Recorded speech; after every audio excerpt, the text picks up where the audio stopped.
Beneath the familiar hum of modern cities and the quiet rustle of ancient olive groves, a forgotten world sleeps. Layers of dust and time have sealed away the stories of entire peoples, their marketplaces, their temples, their triumphs, and their fears, compressing them into silent layers of earth. Archaeologists brush away this dust like patient detectives, uncovering not just pottery and stone, but the ghosts of a civilization that existed long before the names we know so well. They find evidence of a vibrant, complex, and often turbulent land, a place that would one day be called Israel, but for now was known by another name, Canaan. This is a story that begins not with a single tribe or a single revelation, but in the sprawling sun-baked tapestry of city-states and cultures that thrived and struggled in the shadow of giants. It's a world waiting to be rediscovered, a foundation upon which a truly epic history would be built. I'm glad you're here, wishing you peace, rest, and maybe a little historical inspiration before sleep. Take a moment to like the video and subscribe, but only if you genuinely enjoy what I do here. And as our story begins in this ancient land, I'd love to know where you are listening from and what time it is for you. Please share your location and local time in the comments below. Our story opens in a time of bronze and chariots, a period historians call the Late Bronze Age. Imagine a narrow corridor of land, a land bridge really, nestled between the great blue of the Mediterranean Sea and the vast unforgiving deserts to the east. This was Canaan. It was not a single unified kingdom with a proud flag and a central capital. Instead, it was a mosaic of city-states, each a tiny kingdom unto itself, ruled by a petty king who was constantly looking over his shoulder. Names that would echo in later texts were already ancient here. The mighty fortress of Hursata in the north, the strategic citadel of Megiddo, overlooking a crucial trade route, the fortified walls of Gezer and Shem. Each city was a hub of commerce and a bastion of defense, its high walls of mud, brick, and stone rising from the fertile plains and rocky hills. Within these walls, life was a symphony of smells and sounds. The bleating of sheep being herded through the gates at dusk, the clang of the cobblesmith's hammer, the scent of baking flatbread mixing with cumin and incense from a household shrine. This collection of cities was perpetually caught in a geopolitical vice. To the south lay the colossal power of Egypt, a golden empire ruled by god-kings, the pharaohs of the new kingdom. Their influence was everywhere. Egyptian garrisons were stationed in key cities, and Egyptian officials oversaw the collection of tribute, grain, wine, oil, timber, and perhaps most importantly, people. To the north and east, the rival Hittite empire loomed from the Anatolian plateau, another superpower with its own ambitions. The kings of Canaan were in essence glorified city managers. In a territory contested by giants, their existence was a delicate balancing act of diplomacy and appeasement. We know this not from grand monuments, but from a remarkable archaeological find in Egypt, the Amarna letters.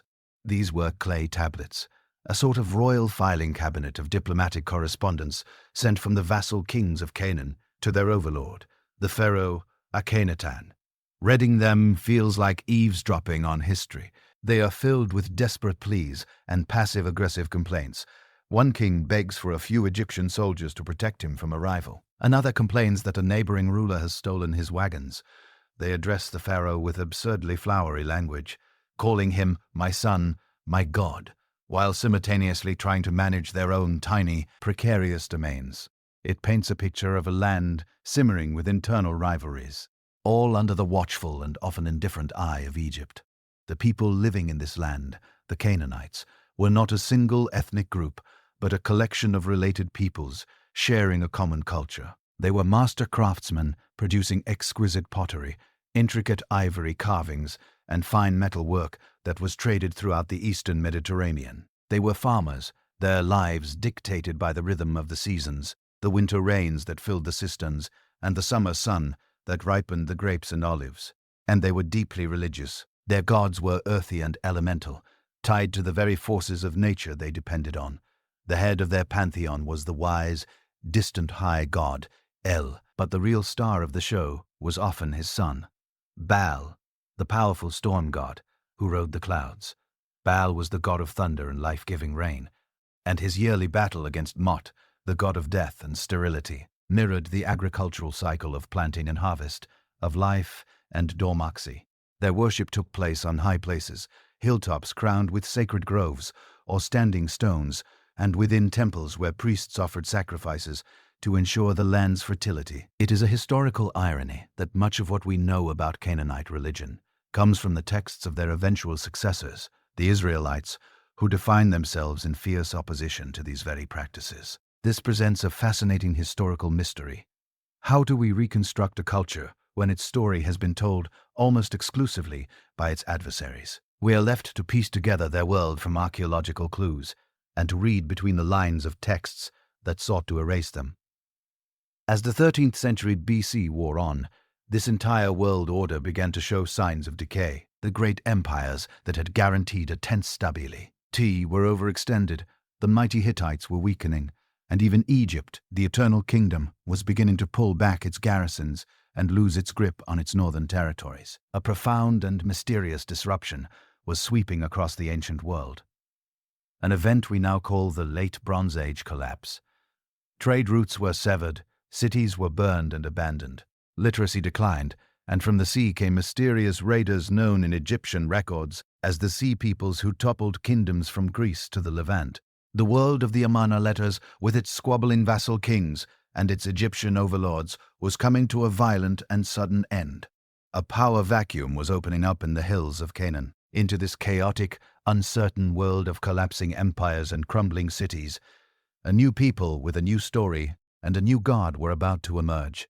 Their origins are one of history's most debated subjects, but their impact would be undeniable. The stage was now set for the Patriarchs, the Exodus, and the birth of ancient Israel. Into this fracturing world of weakened cities and receding empires, a new kind of story begins to be told.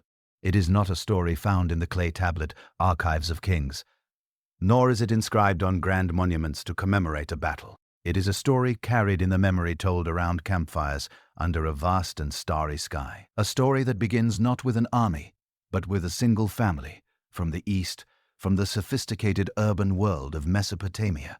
A whisper of a new narrative emerges, one that will eventually root itself in the very hills and valleys of Canaan. This is the era of the Patriarchs, a time that feels more like a foundational myth than a precise historical record. Yet it is so deeply woven into the landscape that to ignore it is to miss the heart of the entire saga. It begins with a man named Abram, a citizen of the bustling city of Ur, a plak, of towering ziggurats and complex marketplaces near the Euphrates River. The story, as it has been passed down, is one of radical departure. Abram is called by a voice, a singular unseen God, who makes him an astonishing promise. Leave your home, your family, your entire world, and journey to a land I will show you. In return, your descendants will become a great nation, and through you all the families of the earth will be blessed. It was a proposition that defied all logic. In the ancient world, identity was inextricably linked to one's city, one's kin, and one's local gods. To leave was to become a nobody, a vulnerable wanderer, at the mercy of strangers. Yet Abram goes with his wife Sarai, his nephew Lot, and all their possessions and flocks. He travels northwest following the arc of the Fertile Crescent, a semi-nomadic chieftain moving through a world he does not own. He is a stranger in the land of Canaan, a man who dwells in tents on the outskirts of established cities like Shechem and Bethlu, those same cities whose kings were busy writing anxious letters to Pharaoh. His life is one of negotiation and movement, digging wells, finding pasture for his herds, and maintaining a careful distance from the powerful Canaanite lords. This story of Abram, whose name is later changed to Abraham, is punctuated by a series of divine encounters that forge a unique relationship, a covenant. This is not the typical ancient relationship between a human and a deity, one of appeasement and ritual. It is portrayed as a deeply personal, almost contractual agreement. God promises Abraham two things, land and descendants. The promise of land is at this stage purely aspirational, as he owns not a single foot of it, save for a burial plot he purchases for his wife. The promise of descendants seems even more remote as Sarai, later Sarah, is barren. Yet the narrative revolves around this impossible promise, culminating in the miraculous birth of a son in their old age, Isaac. The story reaches its most harrowing and psychologically complex point when Abraham is asked to sacrifice this very son, the sole heir of the promise. It is a brutal test of faith that ends with a divine reprieve establishing a foundational principle. The God of Abraham does not demand human sacrifice, a practice not unknown in the surrounding cultures. Isaac serves as the quiet, crucial bridge between the dynamic founder and the famously troubled grandson. He is the inherited promise, the living proof of the covenant. His life is less dramatic, more pastoral. He redigs his father's wells, buries his cousin Rebekah from the old country, and settles for a time in the Negev desert, a place of stark and silent beauty. But within his own tent, a new drama unfolds with the birth of his twin sons, Esau and Jacob. Esau, the firstborn, is a man of the field, hairy and robust, a hunter beloved by his father. Jacob is the quiet one, a dweller in tents, clever and smooth-skinned, beloved by his mother. The stage is set for a classic tale of sibling rivalry, a struggle for blessing and birthright that will have consequences for generations to come. Jacob's story is where the family saga becomes wonderfully and messily human. He is a trickster, a suppler who conspires with his mother to deceive his blind and aging father, stealing the primary blessing meant for his older brother. The act forces him to flee for his life, embarking on the same long journey back to Mesopotamia that his grandfather Abraham once made in reverse. There he falls under the thumb of his uncle Laban, a man who proves to be an even more masterful schemer than Jacob himself. Jacob is tricked into marrying the wrong sister Leah and must work for 14 long years for the woman he truly loves, Rachel. Over 2 decades, TC, harrow cunning animal husbandry and sheer persistence. He builds a massive family, 12 sons and a daughter, and amasses great wealth in flocks. His journey back home to Canaan is one of trepidation. Fearing the reunion with the brother he wronged so many years ago, the night before their meeting, he engages in a mysterious, all-light wrestling match with an unnamed being, divine or angelic. The text is ambiguous. By dawn, though, he walks with a limp. He is given a new name, Israel, which can be understood as one who struggles with God. In that moment, the story of a man and his family becomes the story of a people. His 12 sons will become the symbolic forefathers of the 12 tribes of Israel. Now, the great historical mystery surrounding these tales is their relationship to fact. No inscription from Egypt or Mesopotamia mentions Abraham. No archaeological dig has ever uncovered a sign that says Jacob was here. For a long time, scholars have concluded that these are not historical figures in the way of Pharaoh or a Hittite king is, yet to dismiss them as mere fiction is to miss the point. The stories, while likely composed and written down much later, preserve a startlingly accurate cultural memory. The semi-nomadic lifestyle, the migration patterns from Mesopotamia to the Levant, the customs around marriage and inheritance, they all fit remarkably well with what we know of the movements of Amorite and other Semitic peoples during the Middle Bronze Age, centuries before the events they seem to describe. These are not annals of kings. They are a people's poetic and powerful explanation of who they are, where they came from, and what binds them to this particular strip of land. They are the foundational charter, the spiritual DNA that will inform everything that is to come. That new name, Israel, now belong not just to a man limping from a divine struggle, but to a sprawling and contentious family. His 12 sons were not a unified band of brothers. They were the seeds of 12 rivalous tribes, a collection of half-brothers born from 4 different mothers, simmering with the jealousies and favoritism that so often define a large family. And at the heart of this tension was one boy, Joseph. He was the firstborn son of Rachel, Jacob's beloved, long barren wife, and the old man doted on him shamelessly. This love was made visible to all in the form of a gift, a special coat, often translated as one of many colors, but more likely a luxurious garment with long sleeves, the kind worn by overseers or royalty, not by shepherds who needed their arms free for work. To his 10 older brothers, this quote was a constant calling reminder of their secondary status. Joseph, for his part, did little to help the situation. He was a dreamer, and he shared his dream with an adolescent lack of tact. Dreams in which his brothers, sheaf of grain, bore down to his. Dreams in which the sun, moon, and 11 stars bowed before him. To them, it was the height of arrogance, the final straw on a pile of long-held resentments. The breaking point came in the fields near Shechem. The older brothers were pasturing the flocks, and Jacob sent Joseph out to check on them.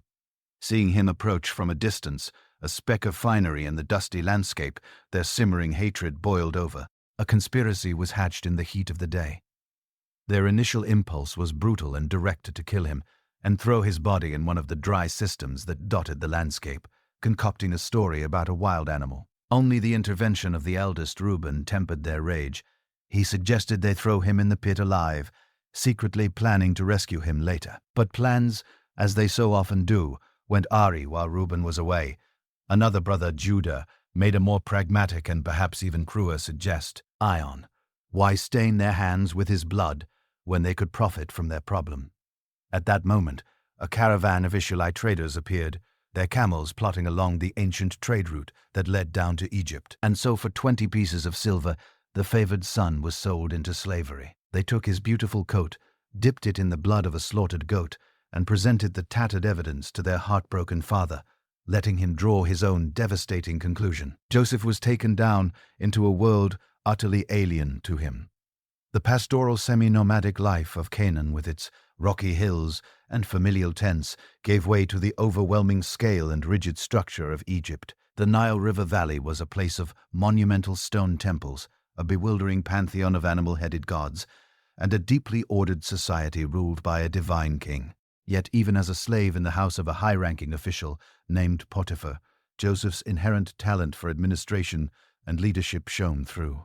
He was capable, honest, and everything he managed seemed to prosper, earning him the complete trust of his master. But his good looks and good fortune attracted the unwanted attention of Potiphar's wife. When he rebuffed her advances, her frustrated desire turned to vindictive fury. She framed him, using his own cloak as false evidence, and Joseph, despite his innocence, was thrown into the royal prison. It was a place for political prisoners, a dungeon where one could be forgotten for years. But even here in the darkness, his unique abilities surfaced. He became a trusted inmate, and more importantly, he found his true calling as an interpreter of dreams. He correctly deciphered the visions of 2 of Pharaoh's servants, the chief cupbearer and the chief baker, predicting the cupbearer's restoration and the baker's execution. He asked only that the cupbearer remember him when he was restored to his post. But in the joy of his freedom, the cupbearer forgot. For 2 more years, Joseph languished in prison until Pharaoh himself began to have troubling dreams. No magician or wise man in the entire kingdom could decipher the visions of 7 fat, healthy cows being devoured by 7 gaunt, sickly ones, or of 7 plump ears of grain being consumed by 7 withered stalks. It was only then that the cupbearer's memory was jolted. He confessed his negligence and told Pharaoh of the young Hebrew in the prison, who could interpret dreams. Joseph was hastily summoned. He was washed, shaved in the clean-faced Egyptian style, and brought before the most powerful man in the known world. With a calm confidence he attributed, not to himself, but to his God, Joseph explained that the dreams were a divine warning. Egypt would experience 7 years of unprecedented abundance, followed by 7 years of devastating famine that would ravage the land. But he didn't stop there. He laid out a detailed administrative plan, appoint a wise overseer to collect and store 1/5 of the harvest during the plentiful years, creating a reserve to see the kingdom through the lean ones. Pharaoh, astounded by this wisdom, looked no further. Joseph, the foreign slave from the dungeons, was elevated to vizier, second in command over all of Egypt. He was given Pharaoh's signet ring, fine linen robes, a gold chain, and an Egyptian wife, effectively becoming a prince of the land that had enslaved him. Years passed.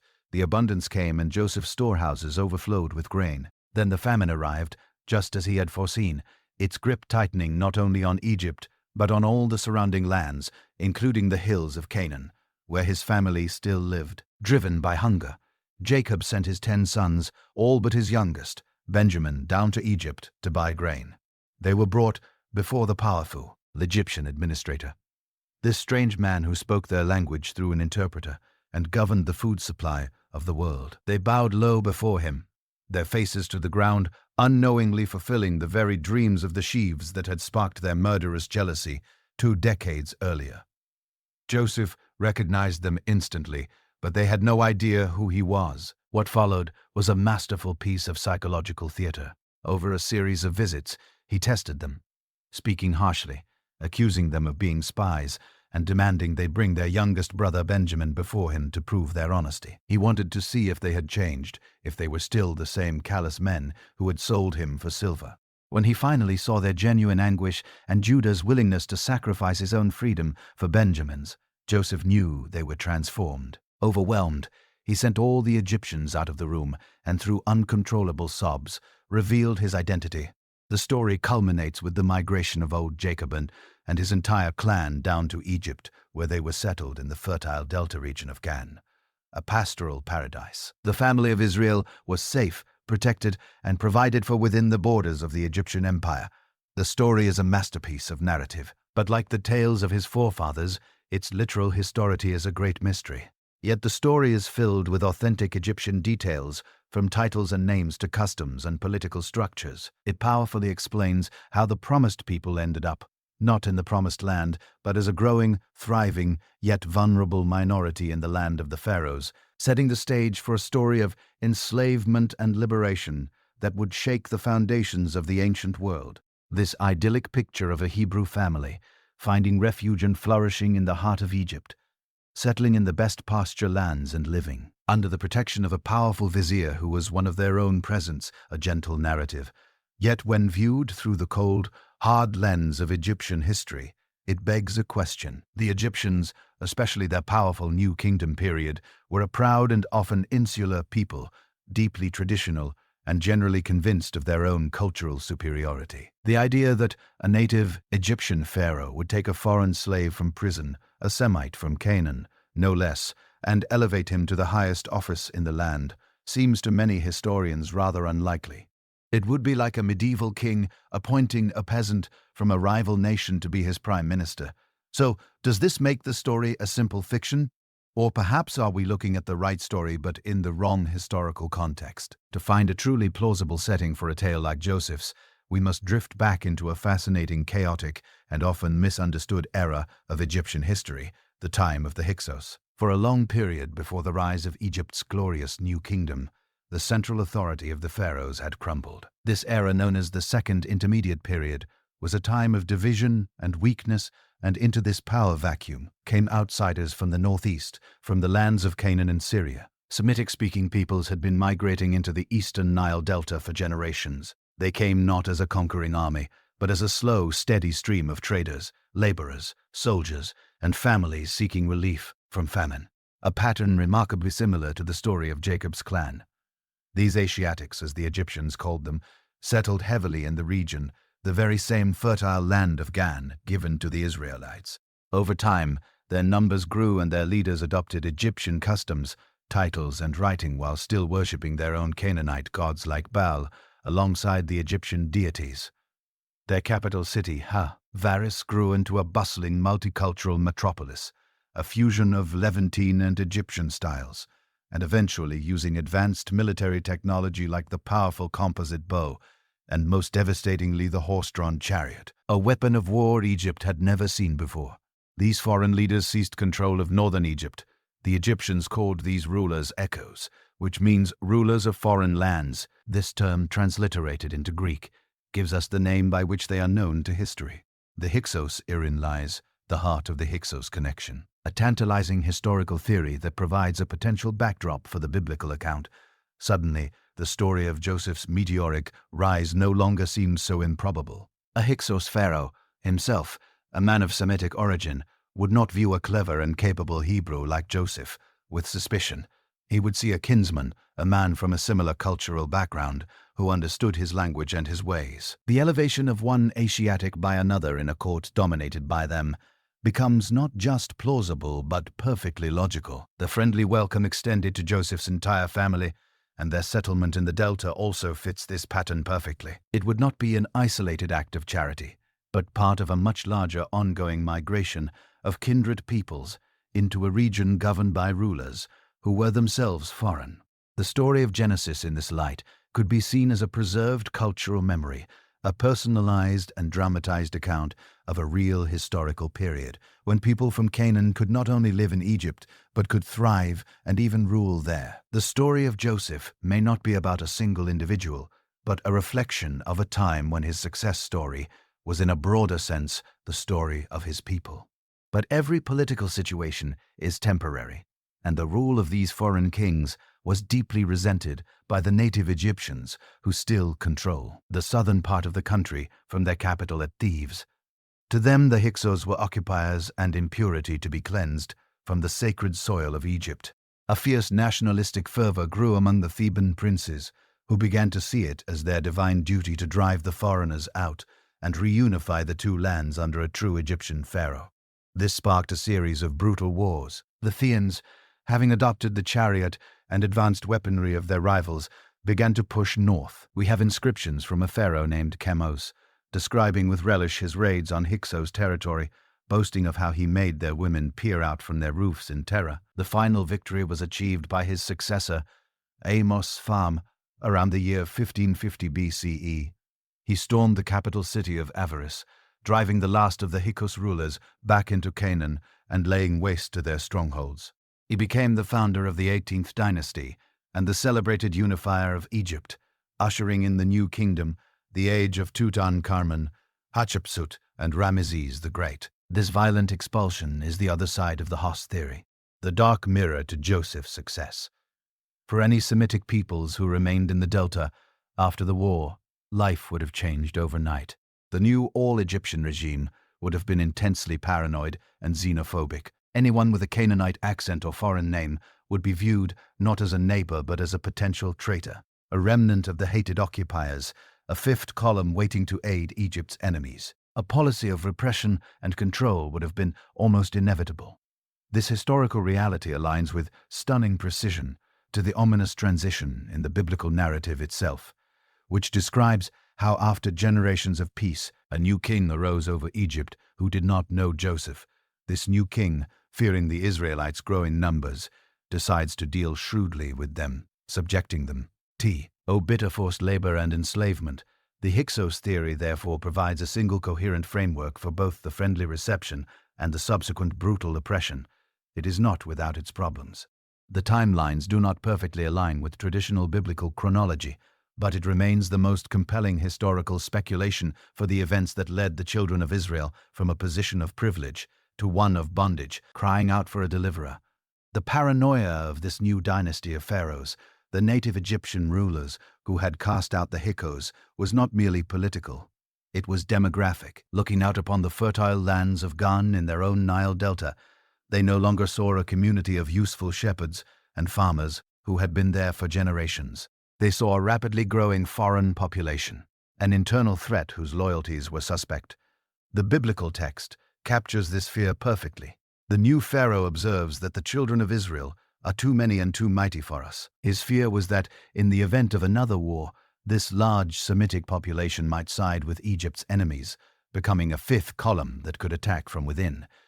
And so, a policy of cruel and calculated oppression began. The goal was twofold: to exploit the Israelites as a source of free labor for the state's ambitious building projects, and to break their spirits so completely that their population would wither.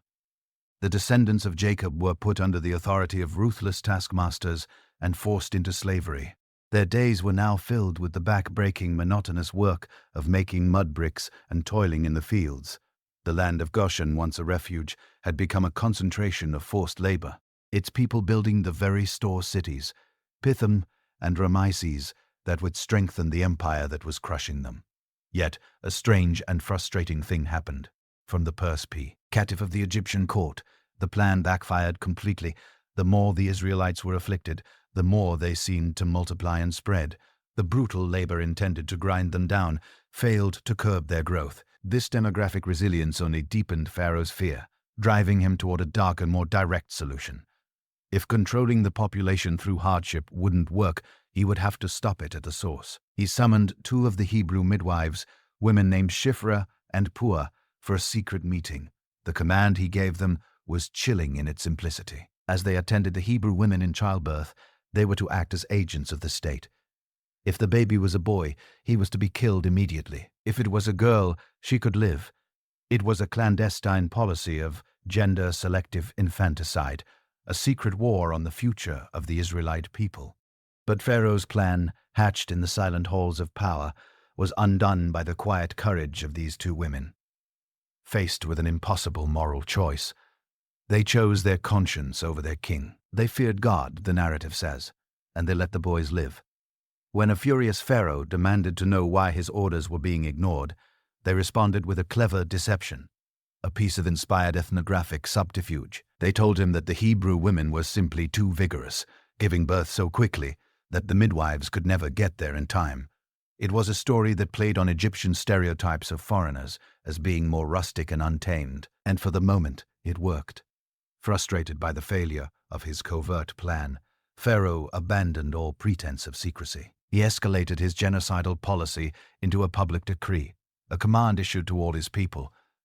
Every son born to the Hebrews was to be thrown into the Nile River, the great life-giving artery of Egypt, the source of all fertility and wealth, the sacred highway the gods was to become a mass grave for Israelite infants. One can only imagine the terror that gripped the community in Gan. Every pregnancy was now a source of dread, every birth a moment of potential heartbreak. The cries of a newborn son would have to be muffled, his very existence a secret punishable by death. The river that watered their crops and quenched their thirst was now a constant shimmering reminder of the king's murderous intent. It was in the midst of this darkness, this state-sponsored terror, that a man and a woman from the tribe of Levi defied the decree. A son was born to them, and seeing that he was a beautiful, healthy child, his mother, Jochebed, could not bring herself to obey the law. For 3 months, she hid him, a period of constant nerve-wracking tension where every cry could mean discovery and death. But a growing baby cannot be hidden forever. As his lungs grew stronger, the risk became too great. And so with a mixture of desperation and faith, she devised a plan. It was an act of both surrender and defiance. She wore a small basket, a tiny ark out of papyrus reeds, and carefully sealed it with bitumen and pitch to make it waterproof. She placed her son inside and set the basket adrift among the thick reeds along the bank of the Nile. The very river designated as his tomb, his older sister Miriam, was posted at a distance, a small, anxious sentinel watching to see what would become of her brother. The fate of this child now rested in the hands of chance and the currents of the river. The story takes its most dramatic turn when a procession arrives at that very spot. It is Pharaoh's own daughter coming down with her attendants to bathe. She notices the strange basket in the reeds and sends a servant to retrieve it.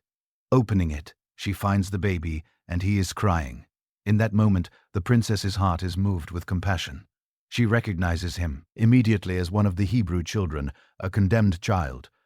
At that precise instant, Miriam, with astonishing courage and quick thinking, steps out of her hiding place. She approaches the princess and asks, "Shall I go and call a nurse for you from the Hebrew women to nurse the child for you?" The princess agrees, and so Miriam runs to fetch her own mother. In a turn of profound irony, Jochebed is hired and paid by the Egyptian royal house to nurse her own son. The child is saved, protected by the very family that sought to destroy him. When he is old enough, he is brought to Pharaoh's daughter and is formally adopted as her son. She gives him the name Moses, explaining that it means, "I drew him out of the water." While the name is given a Hebrew meaning, it is strikingly similar to an Egyptian element in royal names like Thutmose or Ramesses, meaning is born. He would grow up a prince of Egypt, educated in all its wisdom, yet his origins lay in the slave pits of Gan. This incredible birth story of a hero, concealed in a vessel and set upon a river, is not unique in the ancient world. It bears a remarkable resemblance to the much older birth legend of Sargon of Akkad, the great Mesopotamian king. But this echo of myth doesn't diminish its power. It enhances it, placing Moses in the archetypal tradition of the hero, whose miraculous survival as an infant signals a world-changing destiny. To grow up a prince of Egypt with the secret knowledge of being a Hebrew slave must have been a profoundly disorienting experience. Moses was a man of two worlds, fluent in the language and customs of the royal court, yet bound by blood to the suffering people in the mud pits of Gan. He was raised with privilege, but his identity was rooted in oppression. The narrative is silent on his childhood, but as a young man, this internal conflict finally erupted into action. He went out to see his men, to witness their burdens firsthand. He saw an Egyptian taskmaster mercilessly beating a Hebrew slave. and something within him, a lifetime of suppressed rage and divided loyalty, snapped. Looking around and seeing no one, he struck the Egyptian down and buried his body in the sand. It was a rash, violent act, the decision of a moment that would change his life forever. The next day, he discovered his secret was not safe. When he tried to intervene in a fight between two Hebrews, one of them threw the deed back in his face. "Who made you a prince and a judge over us? Do you mean to kill me as you killed the Egyptian?" The word was out. Realizing that Pharaoh would surely execute him for his crime, Moses fled, abandoning his title, his adopted family, and his entire life as a prince of Egypt. He ran east deep into the Sinai wilderness. A fugitive with nothing but the clothes on his back, his flight led him to the land of Midian, a desert region inhabited by semi-nomadic tribes. Here the former prince became a shepherd, a common wanderer. He found a new life, marrying Zipporah, the daughter of a local priest named Jethro, and for 40 years he lived in this quiet exile. This was a long and transformative period of unlearning. The arrogance and impatience of the Egyptian court was slowly burned away by the desert sun. The complex politics of the palace were replaced by the simple, enduring rhythms of the wilderness. Finding water, protecting the flock from predators, navigating by the stars, he learned the silence of the mountains and the patience of a shepherd. The man who had once tried to solve injustice with his own hands was being reshaped into something else entirely. Humbled and weathered by the solitude of the desert, it was during this long, quiet season of his life that the divine call came not in a temple or a grand ceremony, but in the desolate emptiness of back country. While leading his flock near the base of Mount Horeb, the mountain of God, he saw a strange and mesmerizing sight. A desert bush was engulfed in flames. Yet it was not burning up, its leaves were not turning to ash, its branches were not consumed. Drawn by curiosity, he approached, and a voice called to him from the heart of the fire. It was the voice of the God of his ancestors, the God of Abraham, Isaac, and Jacob, who had seen the suffering of the enslaved Israelites in Egypt, and had now come to deliver them. Moses was given his commission, a task that seemed not just impossible, but absurd. He was to go back to the very place he had fled, confront the mighty Pharaoh, and lead the Hebrew people out of bondage. Moses, no longer a self-assured prince, but a humble shepherd, was terrified. He argued, raising a series of deeply human objections. "Who am I to do such a thing? What is your name? So I can tell them who sent me. What if they don't believe me? I am slow of speech.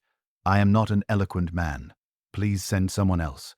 For each objection, the voice in the fire offered reassurance, signs, and a partner. His more articulate older brother Aaron would be his spokesman.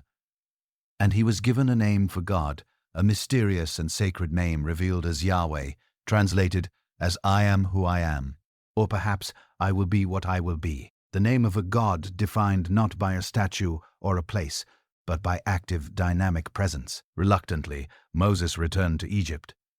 With Aaron at his side, he went before Pharaoh and delivered the divine command, a simple but revolutionary message. "Thus says Yahweh, the God of Israel, let my people go." Pharaoh, a man who considered himself a god on earth, was neither impressed nor intimidated. His response was one of pure contempt. "Who is Yahweh that I should obey his voice and let Israel go? I do not know Yahweh, and moreover, I will not let Israel go." To demonstrate his power, he made the slaves' lives even more miserable, ordering them to gather their own straw for brickmaking, while maintaining the same daily quota. The people suffered, and their hope curdled into resentment against Moses and Aaron. This arrogant refusal set the stage for a legendary confrontation, a cosmic showdown between the god of a powerless slave people and the entire pantheon of the most powerful empire on earth. This battle was fought through a series of 10 devastating plagues, an escalating campaign of ecological and psychological terror. Each plague seems targeted not just to cause suffering, but to demonstrate the impotence of a specific Egyptian deity. The first plague turned the Nile River, the lifeblood of Egypt, and the domain of the god Harpy, into a stinking, undrinkable river of blood. Then came a tide of frogs, creatures associated with the fertility goddess Hiki, swarming into every house and bedchamber. Then swarms of gnats, then flies. The Egyptian magicians who had been able to replicate the first couple of signs were soon overwhelmed, forced to admit to Pharaoh, "This is the finger of God." Yet with each plague, a curious refrain is repeated in the text. Pharaoh's heart was hardened. He would beg for relief when the affliction was at its peak, promising to let the people go, only to renege the moment the plague was lifted. It was a cycle of stubborn pride and temporary panic.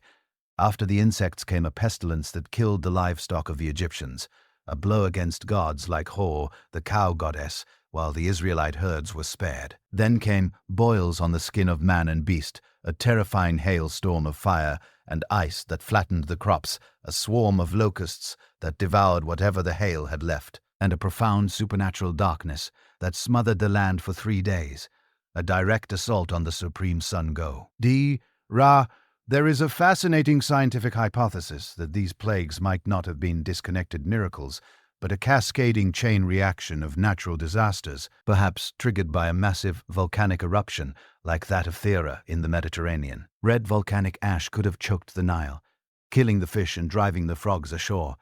The death of the frogs would lead to an explosion in the insect population, which would then spread disease to cattle and humans. While this provides a possible naturalistic framework, it does little to diminish the narrative power of the events as they were experienced and remembered as a slow, terrifying and methodical dismantling of Egypt's power, pride, and pantheon, paving the way for one final devastating blow.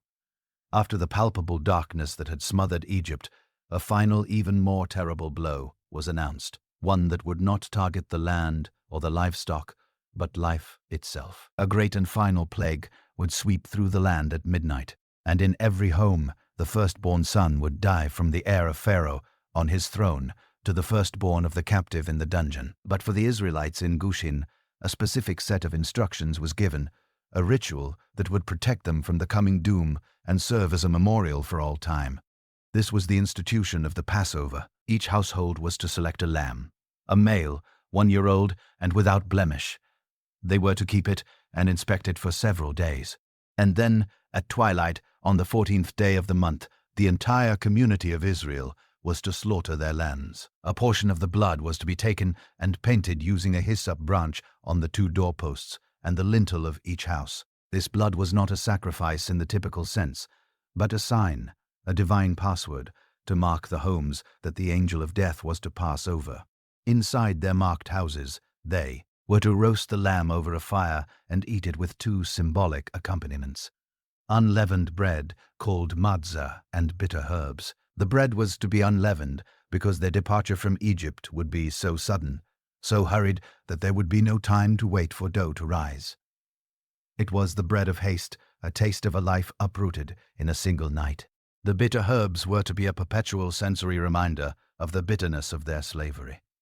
The meal itself was not to be a leisurely feast. They were to eat it fully dressed, with their belts tightened, their sandals on their feet, and their walking staffs in their hands, like people poised for a journey, ready to move at a moment's notice. It was a night of anxious waiting, of families huddled together in the darkness, listening to the silence of their own homes and the sounds of a nation about to be shattered. Then at midnight it happened. A great cry of anguish echoed throughout the land of Egypt, a sound of collective nationwide mourning. The plague had struck with terrifying precision, just as Moses had warned. In every Egyptian household, not marked by the blood, there was death. The narrative is stark and unsparing. No home was spared.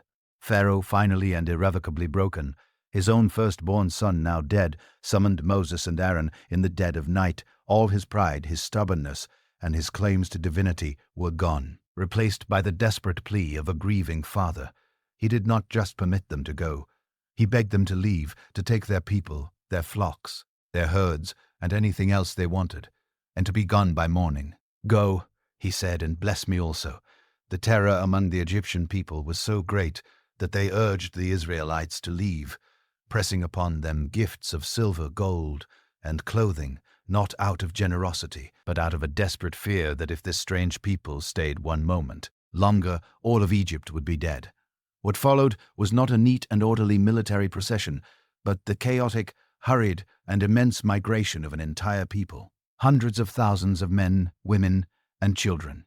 A mixed multitude of souls poured out of Goan and Ramesses, carrying their unleavened dough in kneading bowls wrapped in their cloaks upon their shoulders. They were guided on their journey by an astonishing sight, a pillar of cloud that led them by day, and a pillar of fire that gave them light by night. They were no longer slaves, but they were not yet a nation. They were a vast column of refugees moving out into the unknown. Their destination, a promised land they had only heard about in ancestral stories. But their oppressor was not yet finished with them. As the initial shock and grief wore off in the Egyptian court, Pharaoh's resolve hardened one last time. Regret and wounded pride took hold. He had lost his son, and now he was losing his entire slave labor force. He marshaled the best of his army, 600 elite chariots, and all the other chariots of Egypt, and set out in furious pursuit. The Israelites, meanwhile, had made their way to the edge of a large body of water. The Hebrew name for this location is Yamsuf, which translates not to Red Sea, as it is commonly known, but to the Sea of Reeds. This distinction is crucial, suggesting not the deep open ocean, but a series of shallower marshy lakes that once existed in the northern part of Egypt, between the modern Suez Canal and the Mediterranean. It was here, with this impossible greedy sea before them, and the dust cloud of Pharaoh's approaching chariots behind them, that the people were trapped. Their newfound liberty seemed horrifically short-lived. Terror gave way to bitter recrimination. They cried out against Moses, saying, "Was it because there were no graves in Egypt that you brought us to the desert? To die? It would have been better for us to serve the Egyptians than to die in the wilderness." But Moses reassured them, telling them to stand firm and see the salvation of the Lord. And as the Egyptian army closed in, a miracle began to unfold. The pillar of cloud moved behind the Israelites, plunging the pursuing army into darkness while casting light on the path of the Hebrews. Moses stretched his hand out over the sea, and a powerful east wind began to blow, howling all through the night. The wind pushed back the shallow waters of the reedy lake, piling them up and creating a path of dry ground through the middle. All that night, the children of Israel walked through the sea, on dry land with a wall of water on their right and on their left. As dawn approached, the Egyptians, blinded by arrogance, charged after them into the unnatural corridor. But their chariot wheels became clogged and mired in the wet, muddy seabed. Their advance slowed to a crawl, and panic began to set in. "Let us flee from Israel," they cried, "for Yahweh fights for them against Egypt." It was too late. From the far shore, Moses once again stretched out his hand over the sea. The wind ceased, and the walls of water collapsed. The sea returned to its normal course, with a torrential force swallowing the entire Egyptian army, its horses and its chariots. As the sun rose, the Israelites stood on the shore of their freedom and saw the bodies of their former masters washed up on the sand. The might of the Egyptian empire they drowned at their feet. The confrontation was over.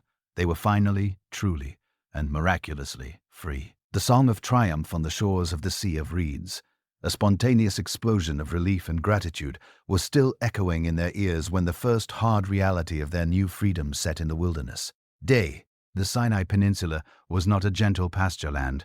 It was a vast triangular expanse of scorched rock, gravel plains, and jagged mountains under a relentless sun.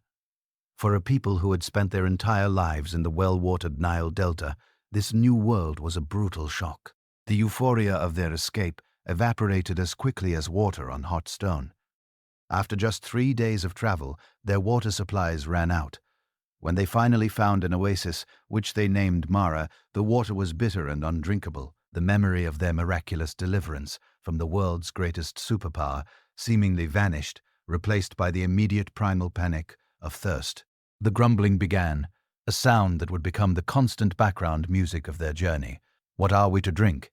they cried out to Moses. Their gratitude already curdled into accusation. This set the pattern for the weeks to come. A crisis followed by a complaint against Moses, followed by a divine intervention. The bitter water was made sweet. When they ran out of the food they had carried from Egypt, they began to romanticize their slavery. "If only we had died by the hand of the Lord in the land of Egypt," they lamented, "when we sat by the pots of meat and eat bread to the full, for you have brought us out into this wilderness to kill this whole assembly with hunger." Their memory was selective, conveniently forgetting the whips of the taskmasters and focusing only on the steady meals. In response to this complaint, they were provided for once again. In the evenings, flocks of quail would descend upon the camp, and in the mornings, the ground was covered with a strange flaky substance, like frost, which they called manna. a bread from heaven that would sustain them for 40 years. After 3 months of this cycle of crisis, complaint and provision, the vast column of people arrived at the foot of a truly imposing mountain, its granite peaks looming over the desolate plain. This was Mount C, also known as Horeb, the same mountain where Moses had first encountered the burning bush. Here in this place of stark and silent majesty, the real purpose of their journey was to be revealed. They were not just escaping from something, they were being led to something. Now, the precise geographical location of this mountain is one of the great unsolved mysteries of biblical archaeology. Tradition dating back to the 4th century CE identifies it with a peak now called Jebel Musa in the southern Sinai Peninsula, where St. Catherine's Monastery stands today. Yet there is no hard archaeological evidence from the supposed time of the Exodus to confirm a large population ever camped there. This lack of evidence has led scholars to propose a whole host of alternative locations, from mountains in the northern Sinai to peaks in the land of Midian in what is now northwestern Saudi Arabia. But for the story of Israel, the exact coordinates are less important than the event that took place there. This mountain was to be the site of their national birth, the place where a covenant, a sacred and binding treaty would be forged between this ragtag group of former slaves and the God who had rescued them. Moses went up the mountain into the thick cloud that now shrouded its peak and acted as the intermediary. He brought a message down to the people camped below. If they would obey God's voice and keep his covenant, they would become his treasured possession out of all the peoples on earth, a kingdom of priests and a holy nation. The people, still in the shadow of their recent deliverance, readily agreed. All that the Lord has spoken, we will do. With this acceptance, they were told to prepare for a direct encounter with the divine. They were to wash their clothes and consecrate themselves for 3 days. Boundaries were to be set up around the base of the mountain, and they were warned that anyone, man or beast, who even touched it, would be put to death. A palpable sense of awe and dread descended upon the camp. On the morning of the 3rd day, the air itself seemed to change. A heavy cloud fell upon the mountain. There were peals of thunder and brilliant flashes of lightning. And then came a sound, a piercing, impossibly loud blast from a shofar, a ram's horn that grew louder and louder until the entire camp of people trembled with fear. The mountain itself appeared to be on fire, wreathed in smoke like the smoke of a kiln, and it quaked violently. The people, terrified by this overwhelming sensory assault, this display of raw, untamed power, could not bear it. They shrank back from the boundaries and begged Moses, "You speak to us, and we will listen, but do not let God speak to us, or we will die." They had come face to face with the terrifying otherness of the divine, and they knew they needed a mediator to stand in the gap. It was in this context of awe and terror that the law was given. With the people watching from a safe distance, Moses received the terms of the covenant, the constitution of their new nation. The heart of this covenant, its unforgettable preamble, was the Decalogue, the 10 Commandments.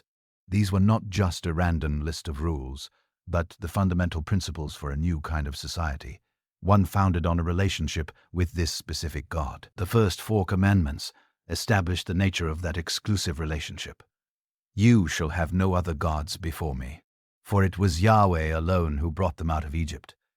You shall not make for yourself a carved image or idol, for this God could not be contained or manipulated in a physical form. You shall not take the name of the Lord your God in vain, using it for empty purposes, and you shall remember the Sabbath day to keep it holy, a day of rest that broke the relentless cycle of labor, the fire I had known in Egypt."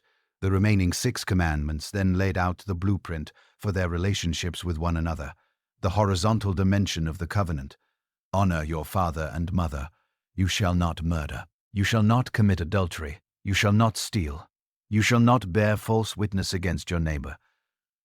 You shall not covet anything that belongs to your neighbor." These were the foundational pillars of a just and stable community, a society that could function in freedom rather than under the whip of a taskmaster. This was the moment that a disorganized rabble of refugees began to be forged into a nation, bound together not by a shared geography or a human king, but by a shared law and a common loyalty to the God who had met them in fire and thunder at the foot of the mountain. The awe and terror of the theophany at Sinai, the solemn agreement to the covenant, the very thunder of the divine voice, All of it seemed to evaporate with astonishing speed in the hot desert air. The law had been given, but the people who received it were still deeply marked by their past. While Moses remained on the mountain for 40 days and 40 nights, receiving the detailed blueprints for their new society and the stone tablets inscribed with the 10 Commandments, the community below grew restless. Their leader was gone, vanished into the terrifying cloud,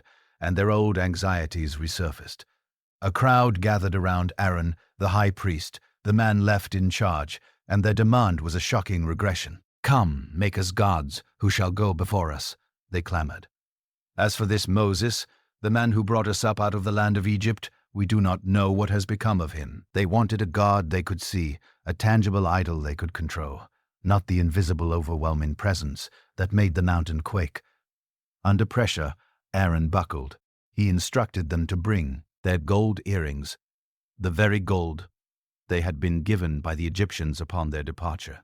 And from this he fashioned a molten calf, a familiar image reminiscent of the Apis bull cult in Egypt, or the bull imagery associated with the Canaanite god, Baal. When the people saw it, they proclaimed, "These are your gods, O Israel, who brought you up out of the land of Egypt." A great festival was declared, a scene of wild, unrestrained revelry with sacrifices, feasting and dancing before the lifeless golden idol at the base of the very mountain where they had sworn exclusive allegiance to Yahweh. They broke their covenant in the most dramatic way imaginable. At that moment, Moses descended from the mountain, his face radiant from his time in the divine presence, the 2 stone tablets in his hands. As he saw the scene of idolatry, his anger blazed. He hurled the tablets to the ground, shattering them at the foot of the mountain. A powerful symbolic act showing that the covenant so recently made was now broken.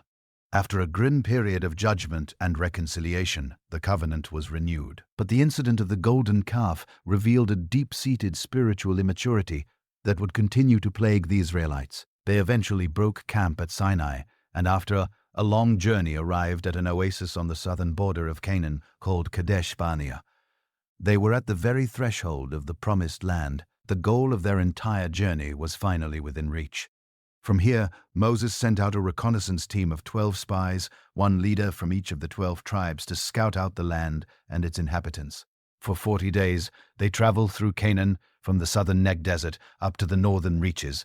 They saw for themselves that it was everything they had been promised. They returned to the camp carrying a cluster of grapes, so large it had to be carried on a pole, between 2 men. A testament to the extraordinary fertility of the land. "It certainly does flow with milk and honey," they reported, confirming the ancient promise. But then the report took a dark turn. 10 of the spies, overwhelmed by fear, began to speak of the obstacles. The cities were heavily fortified with walls reaching up to the sky, and worse, the inhabitants were powerful and immense. Descendants of the giant Anakim. Their report concluded with a statement of utter despair. "We are not able to go up against the people, for they are stronger than we are, and we seem to ourselves like grasshoppers. And so we seem to them." Only 2 of the spies, Caleb of the tribe of Judah and Joshua of the tribe of Ephraim, offered a dissenting voice. They urged the people to have courage, insisting that if the Lord was with them, they could certainly take the land.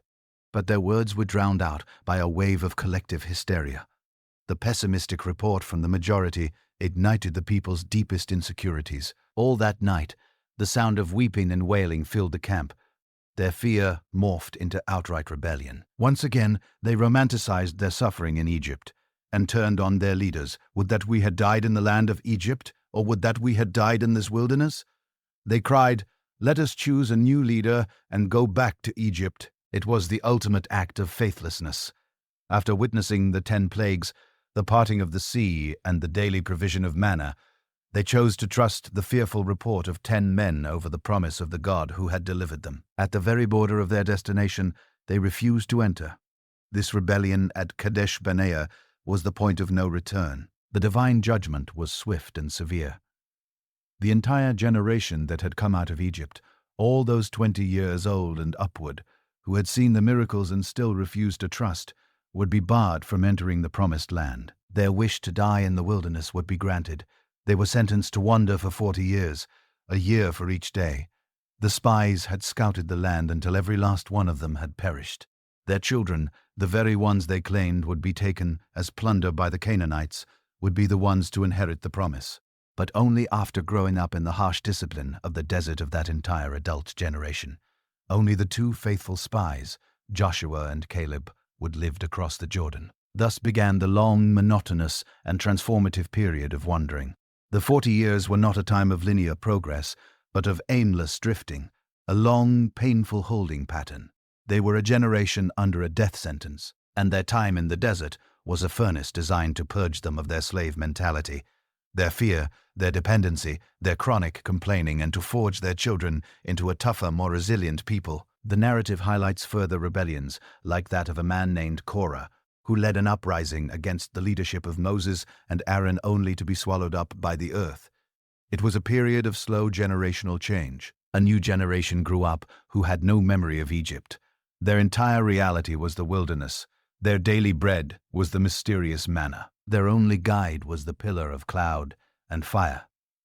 Their law was the law received at sea. The historical reality of these wanderings is much like the Exodus itself, debated by archaeologists. The biblical number of over 600,000 men is seen by most scholars as impossibly large for the Sinai ecosystem to support. Such a massive group would have left behind extensive archaeological evidence, yet none has ever been found. It is more likely that the Hebrew word alf, translated as thousand, could also mean clan or military unit, which would result in a much smaller, more plausible number. But regardless of the precise numbers or the ability to trace their campsites, the story of the 40 years became Israel's defining national memory of failure, judgment, and grace. A long, difficult boot camp that was necessary to transform a generation of slaves into a nation ready for conquest. As the 40th year in the wilderness drew to its close, the sentence passed at Kadesh Barnea was fulfilled. An entire generation lay buried in the desert sands, their story a testament to the tragic consequences of fear and faithlessness. A new generation forged in the discipline of the desert now stood poised on the plains of Moab, east of the Jordan River, ready to claim the promise their parents had forfeited. But before they could cross, their iconic leader Moses, the man who had confronted Pharaoh, received the law from God and guided them for 4 decades, had to say his farewell. He too was part of that first generation and was forbidden from entering the land. He gathered the people and delivered a series of powerful final speeches, a retelling of their journey and a passionate restatement of the covenant, a collection of addresses that would become the book of Deuteronomy. Then he formally laid his hands on his chosen successor, Joshua, a man who had stood with him since the beginning and who, along with Caleb, had been one of the 2 faithful spies. With his work complete, Moses ascended Mount Nebo, and from its peak he looked out across the Jordan Valley and saw spread before him in the distance the length and breadth of the Promised Land. He saw the rolling hills, the fertile plains, and the Dead Sea shimmering in the haze. After seeing the promise with his own eyes, he died there alone with God, his final resting place unknown. The period of wandering was over. A new era, an era of conquest, was about to begin under a new leader. Joshua's leadership style was immediately different from that of Moses. He was not a prophet or a lawgiver, but a military commander, a strategist. His first move was to gather intelligence. He secretly dispatched 2 spies across the Jordan River to reconnoiter the first and most formidable obstacle in their path, the ancient and heavily fortified city of Jericho. Jericho was one of the oldest cities in the world, a strategic oasis city that controlled the main approach into the hill country of Canaan. The spies slipped into the city and found refuge in the most unlikely of places, the house of a prostitute named Rahab, whose home was built into the city's outer wall. The king of Jericho soon learned of their presence and sent soldiers to capture them. But Rahab, in a remarkable act of defiance and faith, hid them under stalks of flax drying on her roof. She then explained her actions. The people of Jericho, she said, were paralyzed with fear. They had all heard the stories of what the God of Israel had done to the Egyptians at the Sea of Reeds and to the Amorite kings east of the Jordan. She had come to believe that this God was the true God of heaven and earth. She made a pact with the spies. In exchange for her help, they were to spare her and her entire family when the city was taken. They agreed, instructing her to hang a scarlet cord from her window as a sign, a marker of safety that eerily echoed the blood on the doorposts in Egypt. She then helped them escape through her window, and they returned to Joshua with a crucial piece of information. The land was ripe for the taking, its inhabitants already defeated by fear.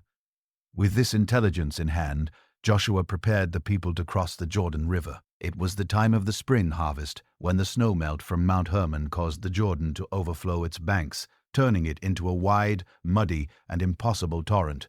To cross at this moment seemed impossible, but it was to be the site of a foundational miracle for this new generation. Joshua commanded the priests to take up the Ark of the Covenant, the sacred golden box that symbolized God's presence, and to walk into the raging river. The moment their feet touched the water's edge, the flow of the river was cut off. The waters coming down from the north piled up in a single heap far upstream, while the water flowing down to the Dead Sea ran out, creating a wide, dry riverbed. It was a stunning echo of the parting of the Sea of Reeds, a clear and powerful sign to this new generation that the same God who had saved their parents from Pharaoh was now with them, ready to lead them into Canaan. The entire nation walked across the Jordan on dry ground opposite the city of Jericho. To ensure this moment was never forgotten, Joshua instructed one man from each of the 12 tribes to take a large stone from the middle of the riverbed. These 12 stones were set up as a memorial at their first campsite in the new land, a permanent physical reminder of their miraculous entry. Now, inside the promised land, they faced the walls of Jericho, but the strategy for capturing the city was to be one of the strangest in the annals of military history. There would be no siege engines, no battering rams, no carling ladders. The battle plan was a ritual of psychological and spiritual warfare. For 6 days, the Israelite army, led by 7 priests carrying ram's horns, and the Ark of the Covenant, was to march around the city one time.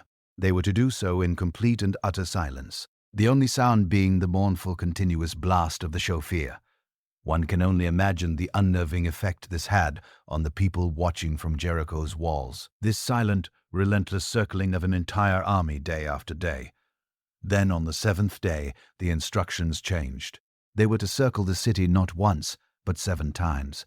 On the final circuit, the priests were to blow a long, sustained blast on their horns, and at that signal, the entire army was to break its week-long silence and let out a single massive war cry. The people followed the commands precisely, and as the final trumpet blast sounded, and as the great shout went up from the throats of the assembled nation, the seemingly impregnable walls of the city collapsed. The text says they fell down flat, allowing the Israelite soldiers to charge straight into the now defenseless city. Here, however, we encounter one of the most significant and perplexing conflicts between the biblical narrative and modern archaeology. Decades of excavations at the site of ancient Jericho have failed to find evidence of a walled city that was destroyed in the late Bronze Age. The time in the conquest is traditionally dated. The massive defensive walls that have been unearthed belong to a much, much earlier period and were already in ruins long before Joshua's time. This archaeological silence presents a profound mystery. Is the story a later tale created to explain the ancient ruins? Was the biblical Jericho at a different, undiscovered location? Or are there other factors we don't yet understand?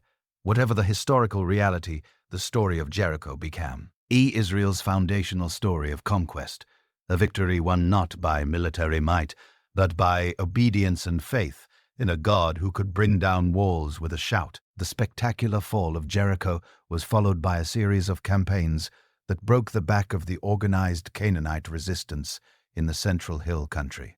But the conquest under Joshua was not a clean sweep, not a total and complete displacement of every Canaanite from the land. The reality, as even the biblical text makes clear, was far messier. After the major victories, the land was divided among the 12 tribes of Israel, and each tribe was tasked with securing its own allotted territory. Many of the most powerful Canaanite strongholds, especially in the fertile plains and along the coast, were never taken. The Israelites were primarily successful in settling the more sparsely populated central hill country. This has led to a long and fascinating debate among historians and archaeologists. The traditional narrative, often called the conquest model, envisions a swift, unified military invasion. But the archaeological record, does not show a widespread uniform layer of destruction across Canaanite cities during this period. This has given rise to other theories. The peaceful infiltration model suggests that the early Israelites were nomadic or semi-nomadic peoples who gradually settled in the highlands, largely avoiding conflict with the city-states in the plains. The peasant revolt model proposes that the Israelites were not primarily outsiders at all, but a revolutionary coalition of marginalized Canaanite peasants, serfs, and outcasts who, inspired by a liberating theology of Yahweh, rose up and overthrew their feudal city-state overlords. The historical truth is likely a complex mixture of all three: some military conflict, some gradual settlement, and some internal social upheaval. Whatever the premier size process of the settlement, after the death of Joshua and his generation, Israel entered a new and turbulent era. There was no king to succeed him, no capital city, no centralized government. Instead, Israel existed as a loose confederation of 12 independent tribes, each governing its own local affairs. Their only official bond was their shared history of the Exodus and their covenantal allegiance to Yahweh, whose presence was symbolized by the Ark of the Covenant, which rested at a central shrine in a town called Shiloh. This decentralized structure, something like a league of allied clans, could be effective when the tribes worked together, but it left them dangerously vulnerable when they did not. Without a standing army or a unified command, they were susceptible to being picked off one by their more organized neighbors. The greatest danger, however, was not external, but internal. As the Israelites settled down among the remaining Canaanite populations, they were constantly exposed to their culture, and most enticingly their religion. The worship of the local agricultural gods, the Baals and the Asherahs, who were believed to control the rain and the fertility of the soil, held a powerful allure for a people transitioning from a nomadic life to a settled agrarian one. This tension between covenant loyalty and cultural assimilation produced a predictable and painful pattern that would define the next several centuries. The Book of Judges lays out this bleak cyclical history with a repeating, almost weary formula. First, there was sin. After a period of faithfulness, a new generation would arise who did not know the Lord or the work that he had done for Israel. They would abandon the covenant, build shrines on the high places, and begin to worship the Canaanite gods. Second came oppression. As a consequence of their apostasy, God would allow a neighboring enemy to dominate and oppress them. One time it would be the Moabites from the east, another time the Ammonites or the fearsome Midianite raiders from the desert. Third came repentance. After years of suffering under foreign rule, the people would finally cry out to Yahweh, remembering the covenant and begging for deliverance. Fourth came deliverance. Hearing their cry, God would raise up a judge. A judge in this context was not a black-robed official in a courtroom, but a charismatic military and spiritual leader, often an unlikely hero from a humble background who was empowered by God's Spirit to rally the tribes and throw off the yoke of the oppressor. Finally, after the victory, there would be rest. The land would have peace, but only for as long as that judge lived. Once the hero died, the people would inevitably forget the lesson, slide back into idolatry, and the whole dreary cycle would begin again. The stories of these judges are some of the most vivid and earthy in the entire biblical narrative. There was Deborah, a prophetess, and the only female judge who would sit under a palm tree and dispense wisdom. When the Israelites were being crushed by the Canaanite king Jabin and his commander Sisera, who possessed 900 iron chariots, she summoned a timid general named Barak and commanded him to lead an army of 10,000 men into battle. Barak agreed, but only if Deborah would go with him. She did. And in a stunning victory, a sudden downpour turned the battlefield into mud, neutralizing the Canaanite chariot advantage and leading to a complete rout of Sisera's forces. Later, when the Israelites were being impoverished by years of devastating raids from the Midianites, who would swarm in like locusts at harvest time, an angel of the Lord appeared to a young man named Gideon. He was from the weakest clan of his tribe, and he was secretly threshing wheat at the bottom of a wine press to hide it from the enemy. Despite his deep insecurities, Gideon was called to be the deliverer. He famously tested God with a fleece of wool, asking for signs to confirm his calling. He then raised an army of 32,000 men, but was told it was too large. Through a series of tests, his army was whittled down to a mere 300. With this tiny force, Armed only with trumpets, clay jars, and torches, Gideon surrounded the vast Midianite camp at night. At his signal, they broke the jars, blew their trumpets, and shouted, creating such a cacophony and panic in the darkness that the Midianites turned on each other in confusion and fled. These were not stories of professional soldiers, but of farmers and prophets, men and women called from obscurity in a moment of crisis. This long, chaotic period, with its cycle of violence and temporary relief, ultimately exposed the weakness of the tribal system. The era is perfectly summarized by the final ominous sentence in the book of Judges. In those days there was no king in Israel. Everyone did what was right in his own eyes. This state of near anarchy was unsustainable, and it created a growing yearning for a more permanent and powerful form of leadership. The chaotic cycle of the Judges, with its temporary saviors and recurring apostasy, might have continued indefinitely. A painful but stable pattern of local crises and local deliverances. But a new and far more dangerous threat was beginning to coalesce on the coastal plain, a technologically advanced and highly organized enemy that would push the loose tribal confederacy to its breaking point and change the course of Israel's history forever. They were known as the Philistines. Their arrival in Canaan was part of the same great upheaval that marked the end of the Bronze Age, the one that had weakened the Egyptian and Hittite empires. We first meet their ancestors in Egyptian records, which speak of the Sea Peoples, a confederation of maritime raiders who swept down from the Aegean and the coasts of Anatolia, leaving a trail of destruction across the eastern Mediterranean. One of these groups, called the Peliset, in the inscriptions of Pharaoh Ramesses III, was defeated in a great battle and prevented from entering Egypt, but was subsequently allowed to settle in the fertile southern coastal plain of Canaan. These were the people who would become the Philistines. They were not native to the land. Their pottery, their architecture, and their names were distinct from their Semitic neighbors. Bearing a closer resemblance to the Mayanean Greek world, they established a powerful confederation of 5 independent city-states: Ashdod, Ashkelon, Ekron, Gath, and Gaza, known as the Philistine Pentapool. And from this foothold, they began to look eastward with ambitions to expand into the Israelite hill country. What made the Philistine threat so different and so much more formidable than that of the Moabites or the Midianites was a combination of superior organization and superior technology. While Israel was a patchwork of squabbling tribes, the Philistines were a cohesive and centrally governed military society. But their true advantage, the one that struck terror into the hearts of their opponents, was their mastery of a revolutionary new technology: iron. The world was slowly transitioning from the Bronze Age to the Iron Age, and the Philistines were at the forefront of this change. They held a near monopoly on the complex and secretive process of smelting iron ore to forge weapons that were harder, stronger, and held a sharper edge than anything made of bronze. An Israelite farmer with a bronze-tipped spear stood little chance against a Philistine soldier armed with an iron sword and a coat of mail. This technological gap created a state of military and economic dependency. The biblical text notes with a tone of despair that during the height of their power, there was no blacksmith to be found throughout all the land of Israel, because the Philistines shrewdly prevented them from developing the technology. If an Israelite wanted to sharpen his plowshare or his axe, he had to go down to a Philistine smith and pay for the service. They were disarmed and outmatched, a Bronze Age people facing an Iron Age foe. The early stages of this conflict are best embodied in the tragic and larger-than-life story of Samson. He was not a judge in the mold of Deborah or Gideon.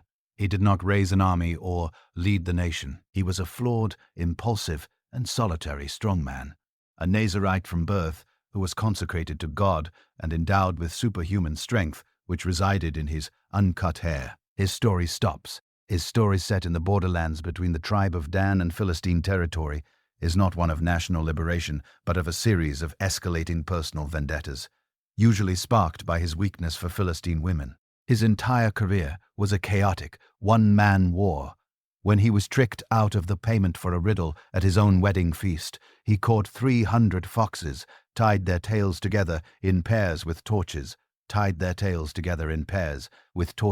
and set them loose in the Philistines' fields, burning their grain vineyards and olive groves. In retaliation, the Philistines killed his wife and father-in-law, which in turn led Samson to slaughter many of them in a rage. When his own people, the men of Judah, tried to hand him over to the Philistines to keep the peace. He snapped his bonds, picked up the fresh jawbone of a donkey, and single-handedly killed 1,000 Philistine soldiers. His feats were legendary, but they were the acts of an individual wrecking crew, not a strategic general. His story ends in tragedy, a parable of strength squandered. He finally revealed the secret of his power to the treacherous Delilah, who had him shorn in his sleep. Captured, blinded, and humiliated, he was put to work grinding green in a prison in Gaza. His final act was one of suicidal vengeance. During a great festival, he was brought out to entertain the Philistine lords in the temple of their god, Dagon, praying for one last burst of strength. He placed his hands on the 2 central pillars of the temple and pulled the entire building down, killing himself and thousands of his enemies. Samson's life was a microcosm of Israel's weakness. Even their greatest champion could achieve no lasting victory, only a cycle of personal, chaotic, and ultimately futile violence. Samson's personal war soon escalated into a national crisis. The Philistines were no longer content with border skirmishes.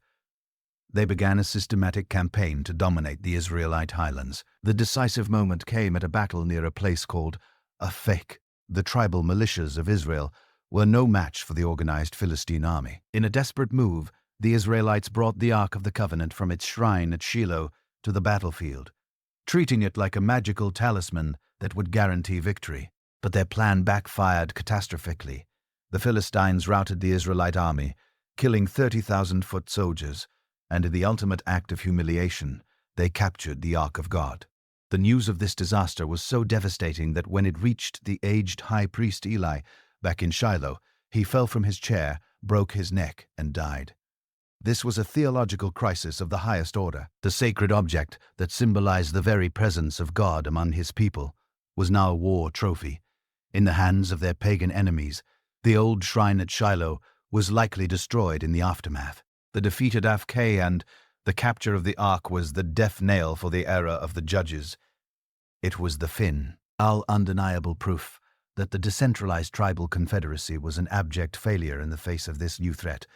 A temporary leader who rose up for a single crisis was no longer enough. To survive, the 12 tribes would have to overcome their rivalries and unite.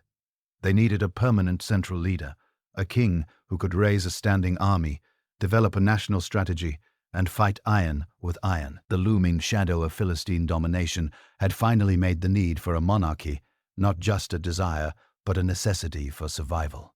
The national humiliation of the Ark's capture and the ongoing threat of Philistine domination created a political vacuum and a crisis of faith.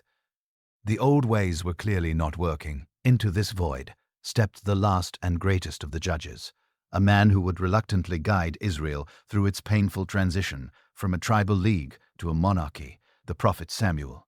His own story began in the shadow of the national shrine at Shiloh, the very place that would later fall.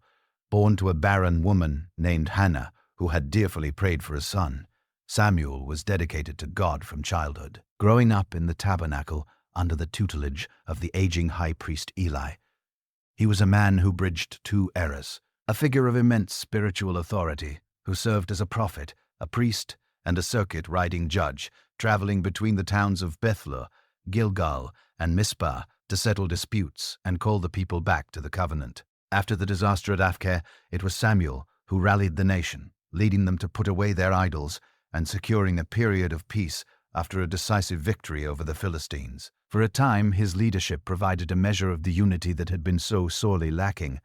But Samuel was growing old, and his sons, whom he had appointed as judges to succeed him, were corrupt. They took bribes and perverted justice, and the people saw that the old system of charismatic temporary leadership was no longer a reliable solution. The elders of all the tribes of Israel gathered together and came to Samuel with a formal revolutionary demand. Their request was blunt and carried a deep theological sting. They did not ask for better judges or for Samuel to reform his sons. They said, "You are old, and your sons do not walk in your ways. Now appoint for us a king to judge us like all the other nations." The request deeply displeased Samuel. He heard in their words not a pragmatic political calculation, but a profound spiritual rejection. Their desire to be like all the other nations To have a human king who would march out before them in splendor was a renunciation of what was meant to make them unique. For centuries, their identity had been rooted in the belief that Yahweh was their king, and their security was found in the covenant, not in a standing army or a royal court. By demanding a king, they were choosing to place their trust in a visible human institution, to trade their special status as a covenant people for the conventional security of a worldly monarchy. God confirmed Samuel's fears, telling the old prophet, "Obey the voice of the people in all that they say to you, for they have not rejected you, but they have rejected me from being king over them." He instructed Samuel to grant their request, but only after he had delivered a solemn warning, a detailed forecast of what the reality of monarchy would cost them. Samuel gathered the people and laid out the rights of the king, a speech that reads like the terms and conditions for a new form of government, a contract whose fine print they were choosing to ignore. He warned them that a king would take. He would take their sons and conscript them into his army, making them run before his chariots. He would take their daughters for his court to be his perfumers, cooks, and bakers. He would take the best of their fields, their vineyards, and their olive groves, and give them to his officials. He would take 1/10 of their grain and their wine to support his bureaucracy. He would take their servants, their livestock, and their donkeys to do his work. You yourself, Samuel concluded, will become his slaves, and in that day you will cry out because of your king, whom you have chosen for yourselves. But the Lord will not answer you in that day. It was a stark and unambiguous warning about the price of centralized power, taxes, conscription, and a loss of personal and tribal freedom. The people, however, were unmoved. Their desire for security from the Philistines overshadowed all other concerns. They bluntly refused Samuel's warning. "No," they insisted, "but there shall be a king over us, that we also may be like all the nations, and that our king may judge us and go out before us and fight our battles." The decision was made. They would have their king. The man chosen for this role was one of the most unlikely and ultimately tragic figures in Israel's history. His name was Saul, the son of Kish, from the small and unassuming tribe of Benjamin. The narrative introduces him as a man of impressive physical stature, handsome and a head taller than anyone else, but with a personality marked by diffidence and a lack of ambition. He did not seek the throne. It seemed to find him by chance. The story of his anointing is charmingly rustic. Saul was sent by his father on a mundane errand to find their family's lost donkeys. After a long and fruitless search, his servant suggested they consult a famous seer who lived nearby, the prophet Samuel. When Saul came to him, Samuel revealed that he had been waiting for him, that God had chosen him to be the first king of Israel. In a private ceremony, Samuel took a flask of oil and poured it on Saul's head, anointing him as ruler. Saul's bewildered response was, "Am I not a Benjaminite from the least of the tribes of Israel? And is not my clan the humblest of all the clans of the tribe of Benjamin? Why then have you spoken to me in this way?" It is interesting that the Bible presents a second, more public story of his selection as well, perhaps reflecting the complex and contested nature of this new institution. In this version, Samuel gathers all the tribes, and the king is chosen by casting lots. When the lot falls on Saul, he is nowhere to be found. He is discovered hiding among the baggage, a man overwhelmed by the responsibility being thrust upon him. Reluctant, troubled, and from the smallest of tribes, this tall farmer was now tasked with uniting a fractured people and confronting the existential threat of the Philistines. Israel finally had its king. Saul's early reign began with a flash of the charismatic leadership the people had hoped for. When an Ammonite king besieged an Israelite city and threatened to gouge out the right eye of every inhabitant, a righteous anger seized Saul. He rallied the tribes and led them to a decisive victory, solidifying his position as king in the eyes of the people. For a time, it seemed that the monarchy would be the solution to all their problems. He established a small standing army and began to push back against the Philistines, winning a key victory by leveraging his son Jonathan's daring raid on a Philistine garrison. But the pressures of kingship soon began to expose the deep-seated insecurities and anxieties that lay beneath Saul's impressive exterior. He was a man caught between two worlds, the old charismatic ideal represented by Samuel and the new political reality of being a king. He lacked the absolute authority of other ancient monarchs, yet he was held to a higher standard of obedience by the prophet who had known him. This tension came to a head in a fateful moment before a battle with the Philistines. Saul and his army were waiting for Samuel to arrive to offer the pre-battle sacrifices. But Samuel was late, and Saul's soldiers, terrified of the Philistine army, began to desert. In a moment of panic, fearing his army would melt away completely, Saul took matters into his own hands and offered the sacrifices himself, usurping a priestly role that was not his. When Samuel finally arrived, his judgment was severe. He declared that because of this act of disobedience, Saul's kingdom would not endure. This rejection by the prophet, who had made him king, seemed to break something in Saul, planting a seed of paranoia and religious melancholy that would grow to consume him. It was in this context, with the Spirit of the Lord having departed from Saul, and a harmful spirit tormenting him, that a new figure entered the story, a character who would come to define the golden age of Israel. He was a young shepherd boy from the small, insignificant town of Bethlehem in the territory of Judah.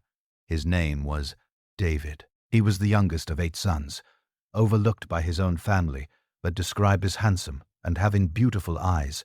While Saul was struggling to hold his kingdom together, the prophet Samuel was sent on a secret mission to Bethlehem to anoint a new king from among the sons of a man named Jesse. One by one, Jesse's tall, strong, soldierly sons were brought before Samuel, but each one was rejected. Finally, David was called in from the fields where he was tending the sheep. At the sight of him, Samuel was told, "Arise, anoint him, for this is the one," in a quiet, private ceremony, just as Saul's had been. David was anointed as the future king of Israel. The Spirit of God, the narrative says, rushed upon David from that day forward. David's entry into the royal court was not as a reiver, but as a servant. He was known as a gifted musician, a talented player of the lyre, and he was brought into Saul's service to soothe the troubled king whenever his dark moods descended. The sweet melodies he played would bring Saul relief, and the king grew to love the young shepherd boy, making him his personal armor-bearer. But it was on the battlefield that David would transform from a court musician into a national hero. The Philistine army had once again gathered for war against Israel, encamped on a hillside opposite Saul's forces in the valley of For 40 days, the Israelite army was paralyzed with fear, taunted daily by a Philistine champion of immense size, a giant from the city of Gath named Goliath. He stood over 9 feet tall, clad in a bronze helmet and a massive coat of scale armor, carrying a spear with a shaft like a weaver's beam.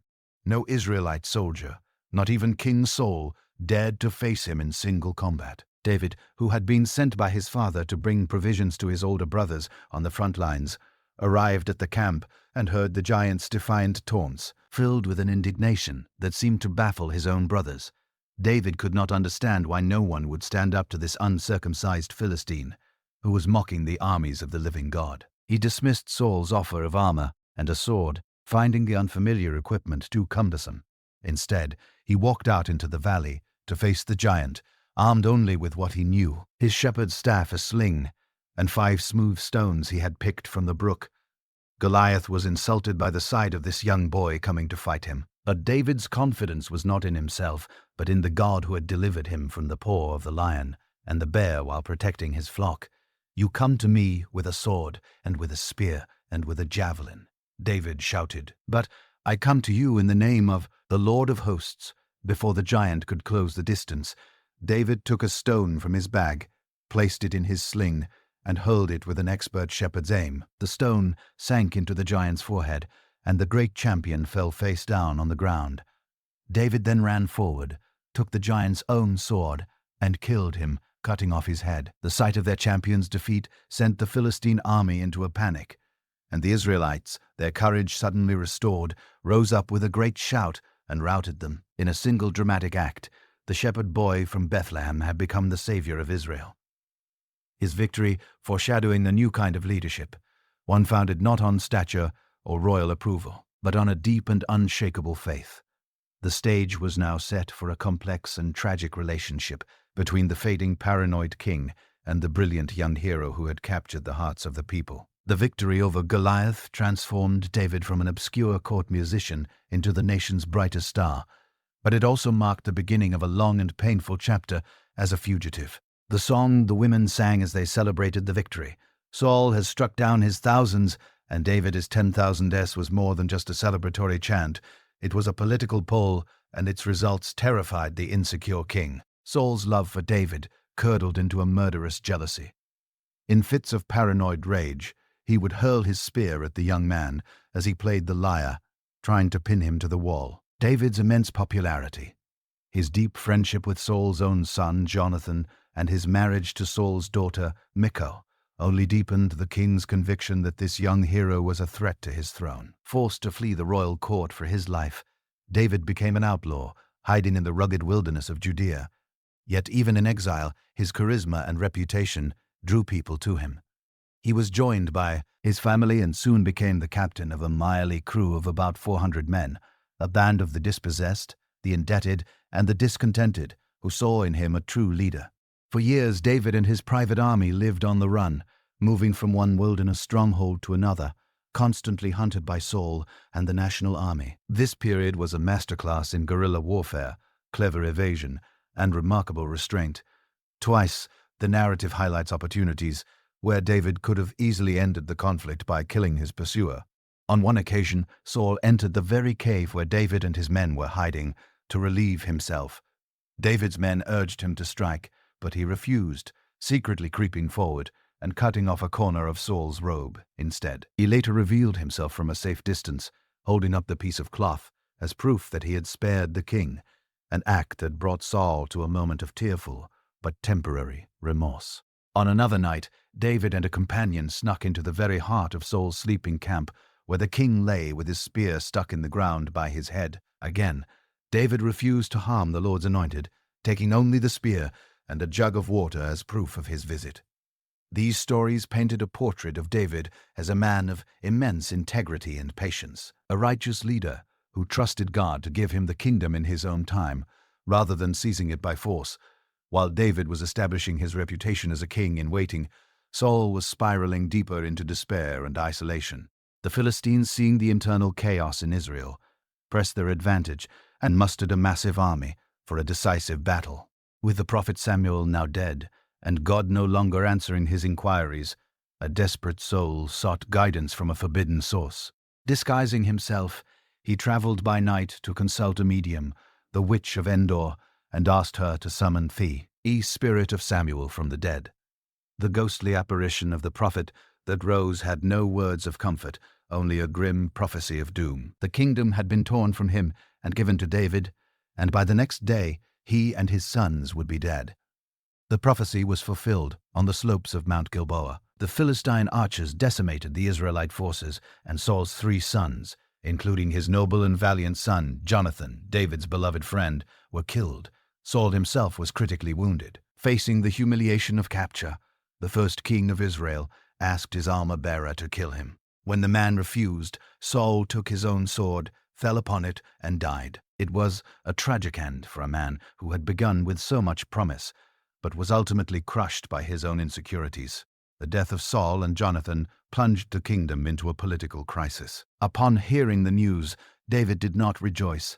Instead, he tore his clothes and composed a beautiful, heartfelt lament, a poem of exquisite grief for the flawed king and the dear friend he had lost. With Saul gone, the Philistines controlled much of northern Israel, and the nation was once again fractured.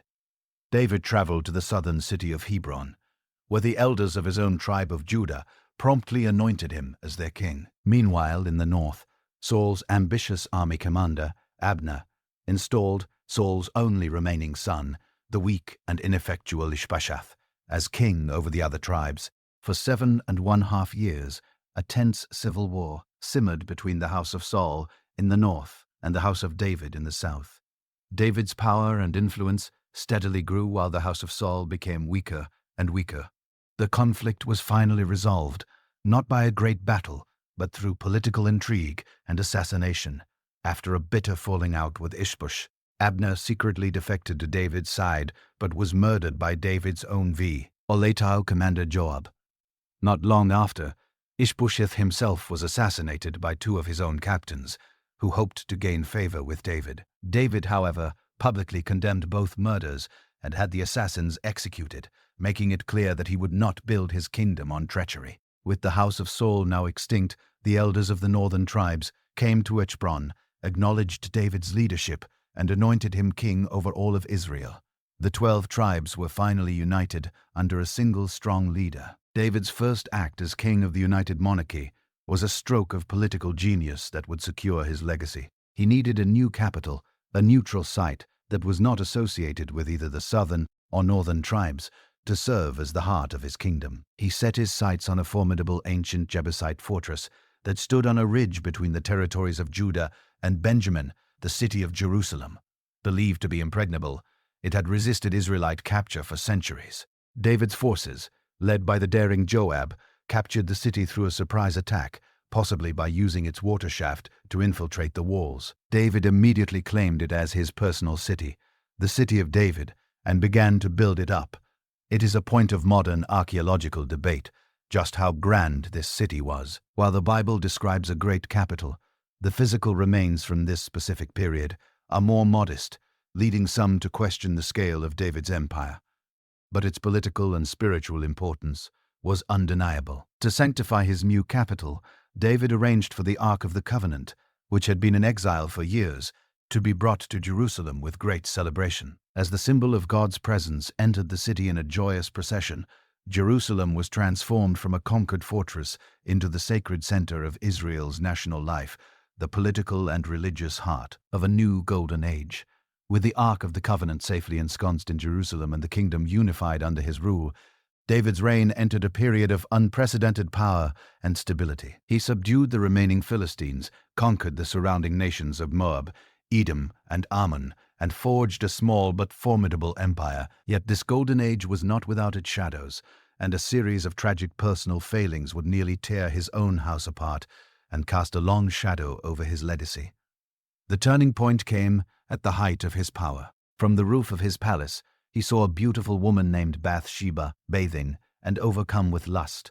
He sent for her and slept with her, even though he knew she was the wife of one of his most loyal soldiers, Uriah the Hittite, who was away at war. When Bathsheba became pregnant, David, in a desperate attempt to cover his sin, arranged for Uriah to be sent to the front lines and abandoned in the heat of battle. After Uriah was killed, David took Bathsheba as his wife. This callous act of adultery and murder brought the searing rebuke of the prophet Nathan, who told David a parable of a rich man who stole a poor man's only lamb. When David in a rage condemned the rich man, Nathan pointed his finger and declared, "You are the man." The consequences, Nathan prophesied, would be turmoil and violence within David's own family. This prophecy was tragically fulfilled, most devastatingly in the rebellion of David's handsome and charismatic son, Absalom, who stole the hearts of the people, declared himself king, and drove his own father out of Jerusalem. David eventually crushed the rebellion, but the civil war left the kingdom scarred, and his own heart broken when Absalom was killed against his wishes. This turmoil within the royal family created a tense and uncertain succession as David grew old and feeble. One of his surviving sons, ambitious Adonijah, made a bid for the throne, gathering the support of David's old general Joab and the high priest Abiathar. But another faction in the court, led by the prophet Nathan and David's wife Bathsheba, moved quickly to secure the throne for her son Solomon. They went to the dying king and reminded him of an old promise, and David gave his final royal command. Solomon was to be his heir. In a hasty ceremony, Solomon was anointed king, and Adonijah's coup quickly collapsed. Unlike his father, who had patiently waited for God to give him the throne, Solomon began his reign by ruthlessly consolidating his power. Following his father's parting advice, he systematically eliminated all potential rivals. Adonijah was executed on a pretext. The loyal but troublesome Joab was killed, and other opponents were exiled. A bloody beginning of his reign secured a long and uncontested peace, but it marked a shift from the charismatic leadership of his father to a more conventional and more brutal form of ancient Near Eastern monarchy. With his throne secure, Solomon's reign ushered in an era of peace, prosperity, and international prestige unlike anything Israel had ever known. Early in his rule, he had a dream in which God appeared to him and offered him anything he desired. Solomon, feeling the immense weight of his new responsibility, asked not for riches, long life, or victory over his enemies, but for an understanding mind to govern your people, able to discern between good and evil. This selfless request was granted along with the wealth and honor he had not asked for. The story that came to define his legendary wisdom was that of the two women who both claimed to be the mother of a single baby. Solomon, in a brilliant display of human psychology, ordered the child to be cut in two, with each woman receiving a half. The true mother, in her anguish, immediately gave up her lame, in order to save the child's life, and in doing so revealed herself to the wise king. This reputation for wisdom, combined with the stability his father had established, allowed Solomon to build his kingdom through diplomacy, trade, and strategic alliances rather than war. He entered into a lucrative partnership with Hiram, the Phoenician king of Tyre, a master of maritime trade. He built a great fleet of ships that sailed from the Red Sea down the coast of Africa and possibly as far as India, bringing back gold, silver, ivory, sandalwood, and exotic animals like apes and peacocks.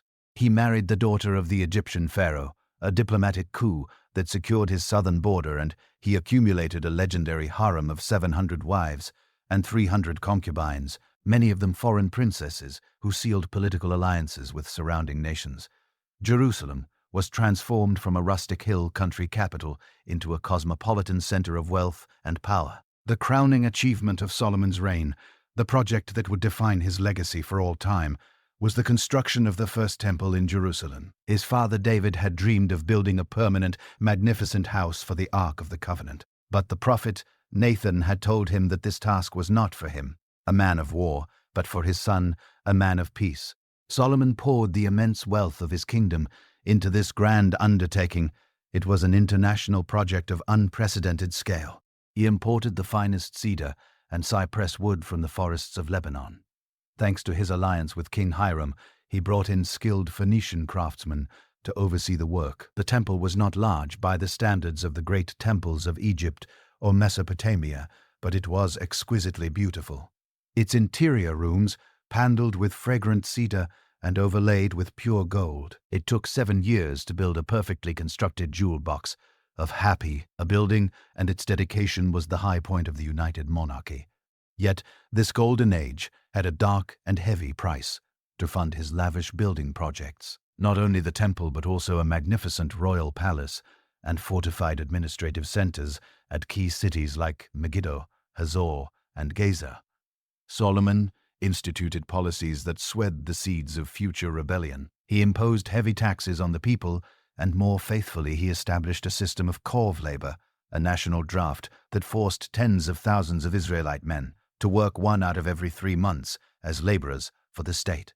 This system of forced labor was deeply resented, especially by the 10 northern tribes, who felt that the burdens of the monarchy fell most heavily on them, while the benefits flowed primarily to the royal court in Judah.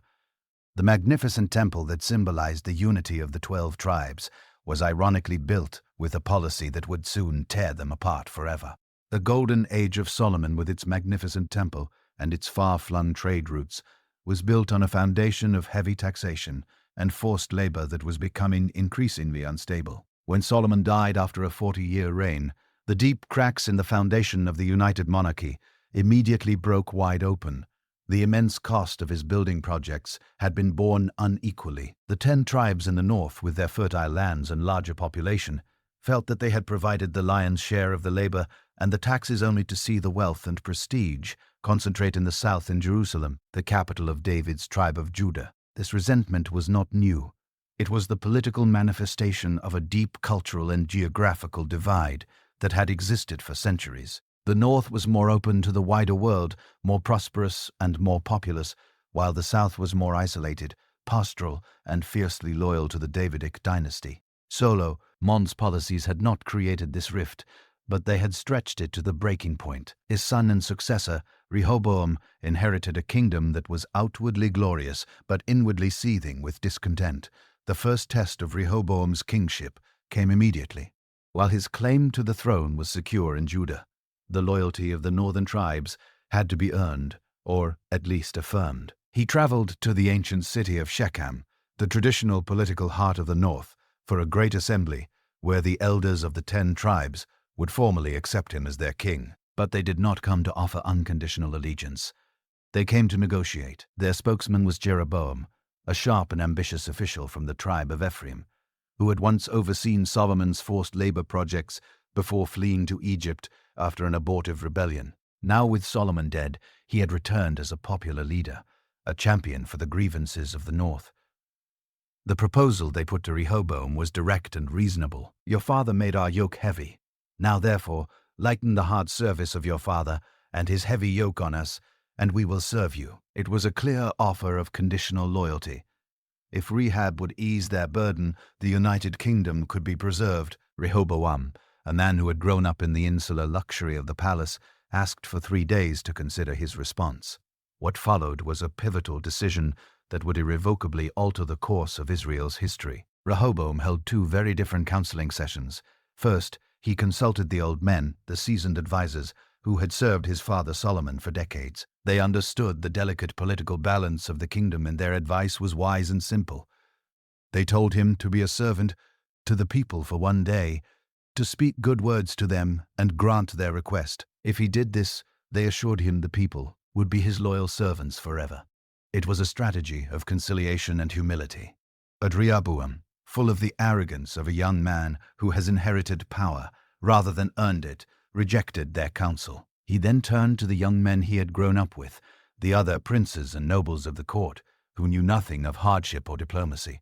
Their advice was a disastrous exercise in pride and political posturing. They told him that any concession would be seen as weakness. He had to be strong to be even tougher than his father. They fed his ego and armed him with the words that would destroy his kingdom, crafting for him a reply of pure, unadulterated arrogance. "My little finger is thicker than my father's waist. And now, whereas my father laid on you a heavy yoke, I will add to your yoke. My father disciplined you with whips, but I will discipline you with scorpions." On the 3rd day, the assembly gathered again, waiting in tense silence for the new king's answer. Rehoboam, ignoring the wisdom of the elders and following the foolish script of his friends, delivered the harsh and insulting reply. The reaction from the northern tribes was instantaneous and decisive. The carefully worded speech, designed to project strength, was instead heard as a declaration of tyranny. It was the final insult that shattered their allegiance to the house of David. A rebellious cry, an ancient tribal slogan of secession, erupted from the crowd. "What portion do we have in David? We have no inheritance in the son of Jesse. To your tents, O Israel, look now to your own house, David." The 10 northern tribes summarily renounced their loyalty to Rehoboam and the Davidic dynasty. In a last foolish attempt to assert his authority, Rehoboam sent Adonam, his minister in charge of forced labor, to command the people. The sight of the man who embodied their oppression only fueled their rage, and he stoned him to death on the spot. A terrified Rehoboam scrambled into his chariot and fled for his life back to the safety of Jerusalem. The united monarchy, which had lasted for just over a century under Saul, David, and Solomon, was irrevocably shattered. The 10 tribes in the north acclaimed Jeroboam as their king and established the independent kingdom of Israel. In the south, the tribes of Judah and the small tribe of Benjamin remained loyal to Rehoboam, forming the much smaller kingdom of Judah. For the next 2 centuries, the children of Abraham, Isaac, and Jacob would exist as 2 separate rival nations, often engaged in bitter border wars and competing for political and religious legitimacy. The golden age was definitively over. The split was now a political reality. But Jeroboam, the new king of the more populous and powerful northern kingdom of Israel, faced an immediate and existential problem. The heart of Israelite religious life, the magnificent Temple of Solomon, was in Jerusalem, which was now the capital of his rival, Rehoboam. According to the law, all Israelite men were required to travel to the temple 3 times a year for pilgrimage festivals. Jeroboam, a shrewd political operator, understood that this religious allegiance could easily undermine his rule if the hearts of his people were still in the temple. Their political loyalty could eventually follow. Returning to the house of David to prevent this and to create a distinct and independent national identity for his new kingdom, he made a fateful decision, one that the biblical historians would forever condemn as the sin of Jeroboam. He decided to decentralize worship, providing his people with convenient state-sponsored alternatives to Jerusalem. At the far northern and southern borders of his kingdom, in the ancient holy sites of Dan and Bethlah, he established 2 new royal sanctuaries, and in each of them he erected a golden calf. Now, it is unlikely that Jeroboam intended for the people to worship the statues themselves. More probably, the calves were meant to serve as pedestals upon which the invisible Yahweh was enthroned, a common motif in ancient Near Eastern art. But the imagery was dangerously close to the idolatry of the golden calf at Sinai, and it severed the northern kingdom's connection to the Ark of the Covenant, and the Jerusalem priesthood, setting it on a path of religious syncretism from its very inception. From this point forward, the 2 kingdoms embarked on separate and starkly divergent destinies. The southern kingdom of Judah, ruled by Rehoboam and his descendants, was smaller, more isolated, and generally poorer. Tucked away in the rugged hill country, it was largely shielded from the major international trade routes and the political machinations of the great empires. Its history was one of relative stability defined by 2 unshakable institutions, the Temple in Jerusalem and the unbroken dynasty of the House of David. For nearly 4 centuries, despite periods of corruption and faithlessness, an heir of King David would almost always sit on the throne in Jerusalem, a remarkable feat of dynastic continuity in the ancient world. In contrast, the northern kingdom of Israel was larger, richer, and controlled more fertile land and lucrative trade routes. It was more cosmopolitan, more engaged with its powerful neighbors, like Phoenicia and Aram Damascus, and consequently more prone to foreign, cultural, and religious influences. But its greatest weakness was its chronic political instability. Without the unifying principle of a divinely chosen dynasty, like David's, the throne of Israel was perpetually up for grabs. Its history became a bloody and chaotic soap opera of conspiracies, assassinations, and military coups. Dynasties rose and fell with breathtaking speed. Jeroboam's own son was assassinated, his entire family line wiped out by the man who usurped his throne. That man's son, in turn, was assassinated by his own commander, who was then overthrown by another. In its first 50 years, the northern kingdom burned through 4 separate dynasties. Out of this violent chaos, a period of stability and unprecedented power was finally forged by a brilliant and ruthless army commander named Omri. After a brutal 4-year civil war, Omri seized the throne and established the most powerful dynasty in the northern kingdom's history. He was a master strategist and builder. He ended the long-gunning border war with Judah, and understanding that the old capital was indefensible, he purchased a magnificent strategic hill and built a brand-new, lavishly fortified capital city upon it, Samaria. Omri's reign brought such prestige and power to the northern kingdom that his influence was felt for over a century. Long after his dynasty was gone, the official records of the mighty Assyrian Empire would continue to refer to the kingdom of Israel simply by the name Pitumri, the house of Omri. This is a crucial historical anchor. As Omri's name and his conflicts are mentioned on the Meshestel, a famous inscribed stone erected by a rival king of Moab, providing powerful extra-biblical confirmation of the power and reality of the northern kingdom as described in the biblical text. Omar's son Ahab inherited this stable and prosperous kingdom and sought to elevate it further. The most significant political act of his reign was cementing an alliance with the wealthy maritime empire of Phoenicia by marrying Jezebel, the daughter of the king of Tyre. From a political and economic standpoint, this was a brilliant move. It secured a powerful ally, opened up lucrative trade routes, and brought immense wealth into Israel, which Ahab used to build lavishly, including a legendary ivory house, a palace in Samaria adorned with exquisite ivory carvings. But the cultural and religious price of this alliance was enormous. Jezebel was not a woman who would quietly adopt the customs of her new home. She was a fanatical and zealous worshipper of her native Tyrian gods, the storm god Baal and his consort Asher.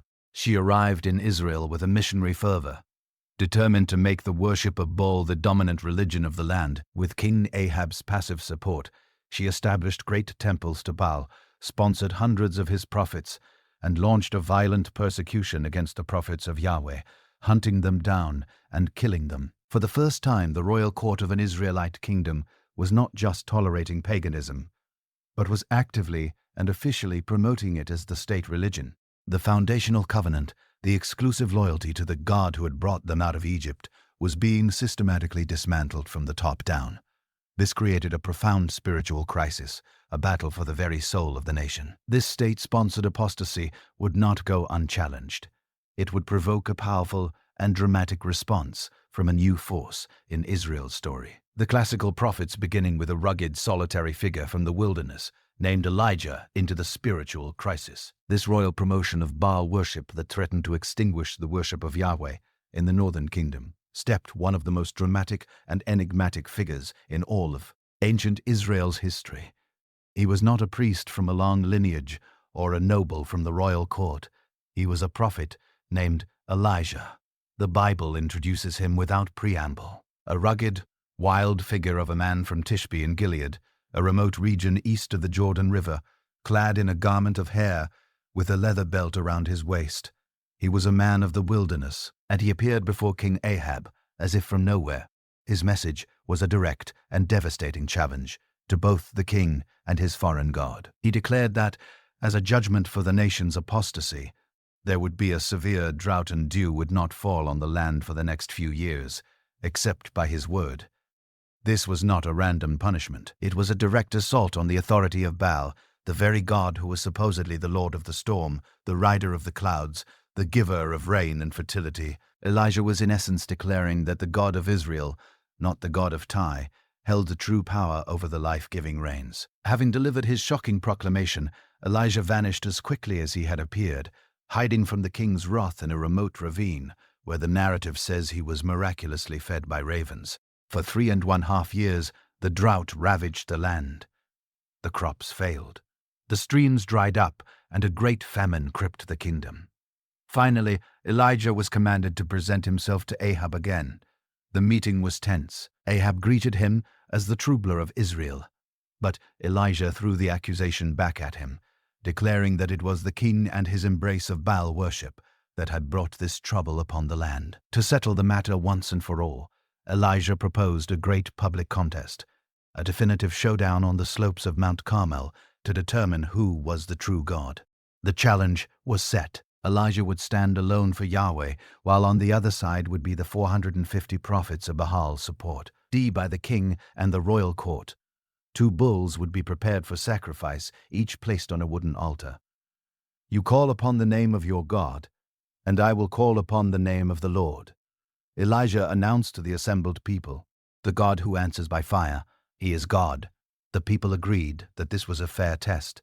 The contest began. From morning until noon, the 450 prophets of Baal performed their frenzied rituals around their altar.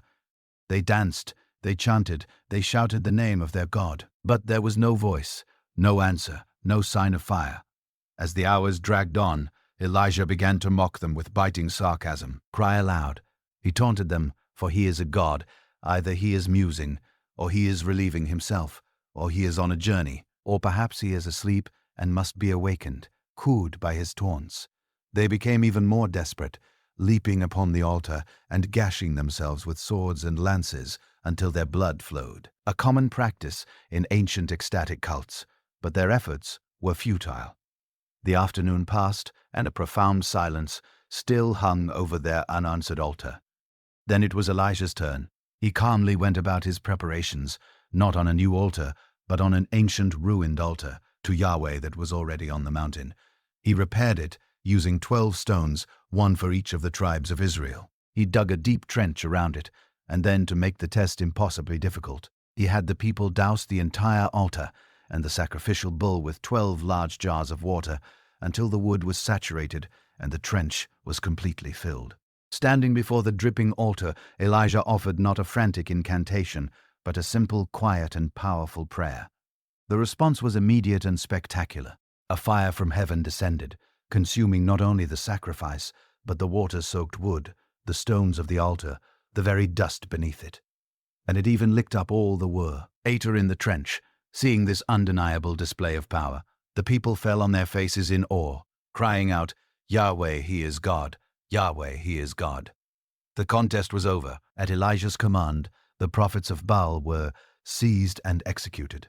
And as Elijah prayed at top of the mountain, a small cloud rose from the sea, soon turning the sky black and unleashing a torrential downpour that ended the long drought. One might expect this stunning public victory to be the triumphant climax of Elijah's career. But the story takes a sudden, deeply human turn. When Queen Jezebel heard what had happened to her prophets, she was not converted, she was enraged. She sent a messenger to Elijah with a chillingly simple threat.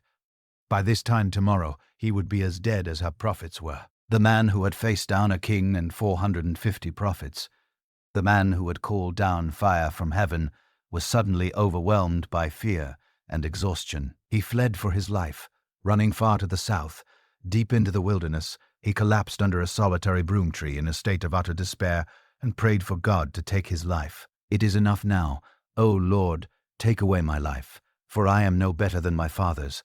But his mission was not over. Strengthened by an angel, he journeyed for 40 days and 40 nights until he reached Mount Horeb, which is Sinai, the very place where Moses had received the covenant law. Hiding in a cave on the sacred mountain, he waited for a divine word. He was told to stand and wait for the Lord to pass by. First came a great and powerful wind that tore at the mountains. But God was not in the wind. After the wind came a mighty earthquake. But God was not in the earthquake. After the earthquake came a fire like the one on Carmel. But God was not in the fire. And after the fire came the sound of a low whisper, a still small voice. It was here, in the quiet intimacy of this gentle sound, that God renewed Elijah's commission. Assuring him that he was not alone and that his work would continue, he was instructed to anoint a new king over Aram, a new king over Israel, and most importantly, a successor to carry on his prophetic work. A young man named Elisha. Elijah returned from the mountain, found Elisha plowing a field, and in a symbolic gesture threw his own mantle over the young man's shoulders, passing on the authority and the burden of the prophetic office. The prophetic mantle had passed from Elijah to his successor, Elisha, who would continue to confront the kings of Israel with the word of the Lord. One of Elisha's first and most consequential acts was to fulfill the commission his master had received.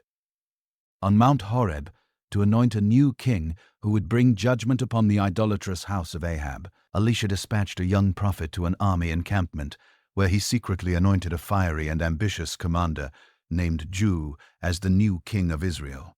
What followed was one of the bloodiest and most thorough coups in the nation's history. Moving with terrifying speed, Jehu drove his chariot furiously back to the city of Jezreel and personally killed the reigning king of Israel, Joram, as well as the visiting king of Judah, who was a relative of the Omri dynasty. He then turned his attention to the architect of Baal worship, the dagger Queen Jezebel. Hearing of his arrival, the aging but defiant queen put on her makeup and looked out her window, only to be thrown down into the street by her own eunuchs at Jehu's command. His purge continued with the systematic execution of all 70 of Ahab's sons and the slaughter of the remaining priests of Baal.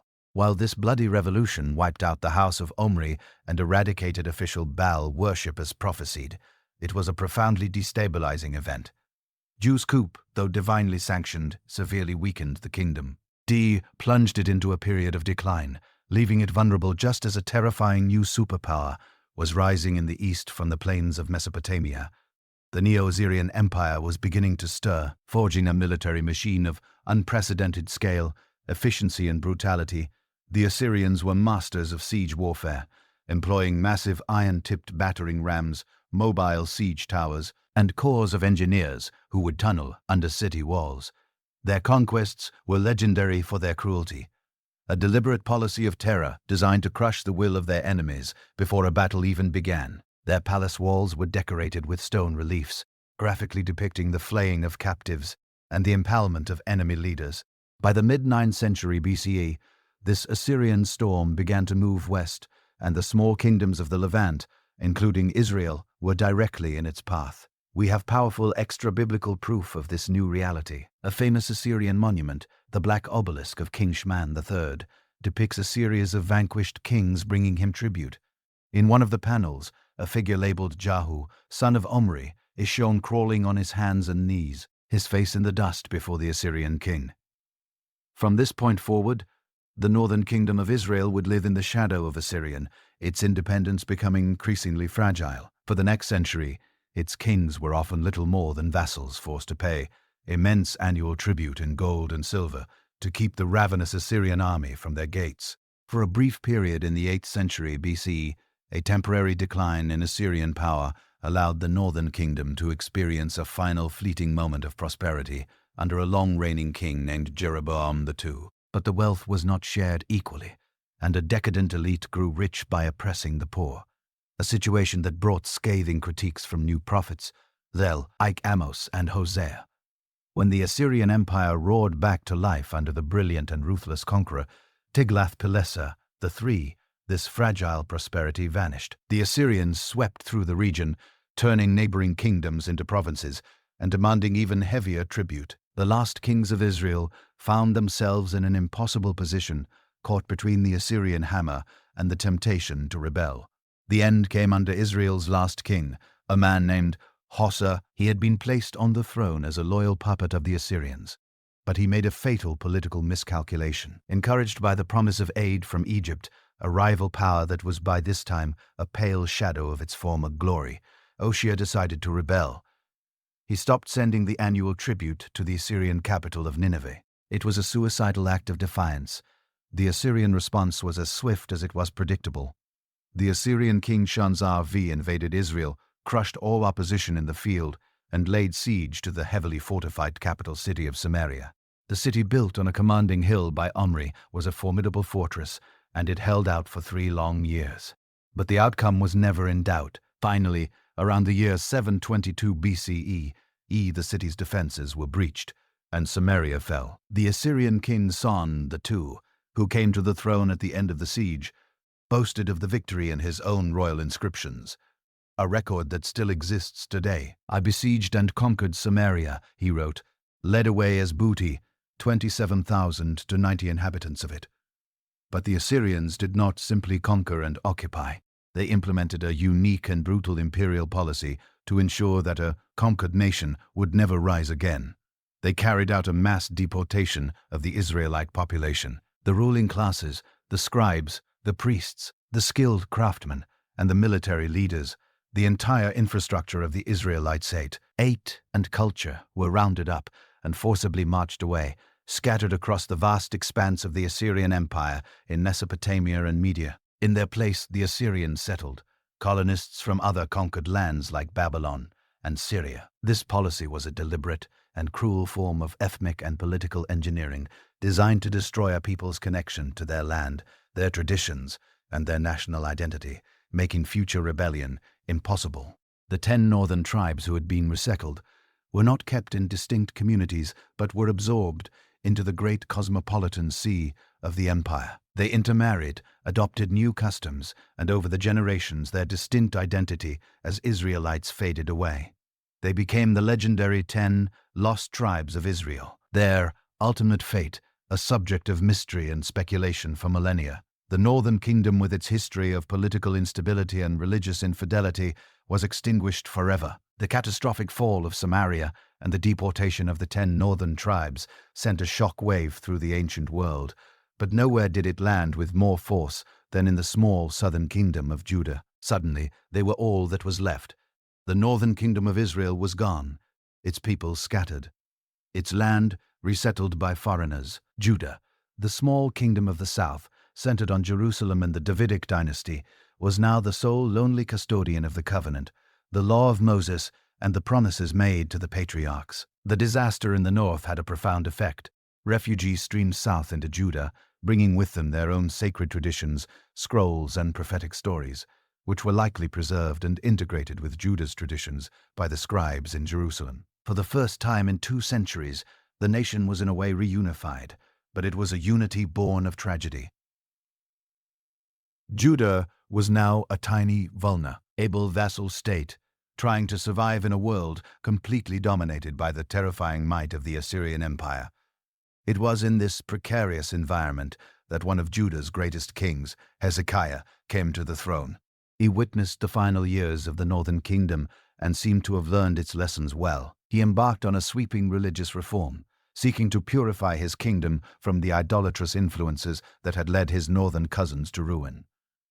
He smashed the pagan idols and sacred poles, destroyed the bronze serpent that Moses himself had made, and most importantly, he centralized all worship at the temple in Jerusalem, tearing down the local high places that had competed with it for centuries. Emboldened by his spiritual reforms and sensing a moment of potential Assyrian weakness, Hezekiah made a fateful and dangerous gamble.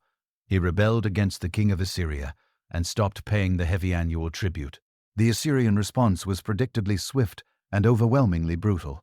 In the year 701 BCE, the mighty Assyrian king Sennacherib swept down into Judah with a massive army. This campaign is one of the most well-documented events in biblical history, confirmed in stunning detail by Sennacherib's own royal annals, inscribed on a clay prism that survives to this day. On it, the Assyrian king boasts, "I laid siege to 46 of his strong cities and conquered them."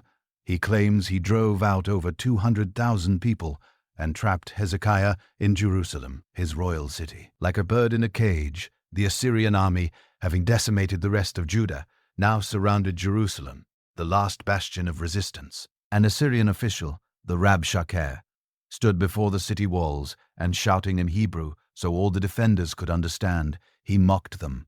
He taunted their faith in Yahweh and their alliance with Egypt, urging them to surrender. Inside the city, there was panic and despair. But King Hezekiah, encouraged by the great prophet Isaiah, who was active in Jerusalem at the time, refused to surrender. He prayed for deliverance, and Isaiah sent him a message of assurance. Sennacherib would not enter the city. The biblical account reports a miraculous deliverance. That night, the angel of the Lord went out and struck down 185,000 soldiers in the Assyrian camp. When the Judeans looked out in the morning, the ground was covered with dead bodies. The Greek historian Herodotus, writing centuries later, tells a similar story of the Assyrian army being crippled by a plague of mice that gnawed through their bowrings and shield straps.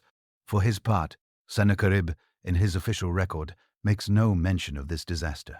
He simply boasts of trapping Hezekiah and receiving a massive tribute, but he crucially makes no claim to have actually captured the city of Jerusalem.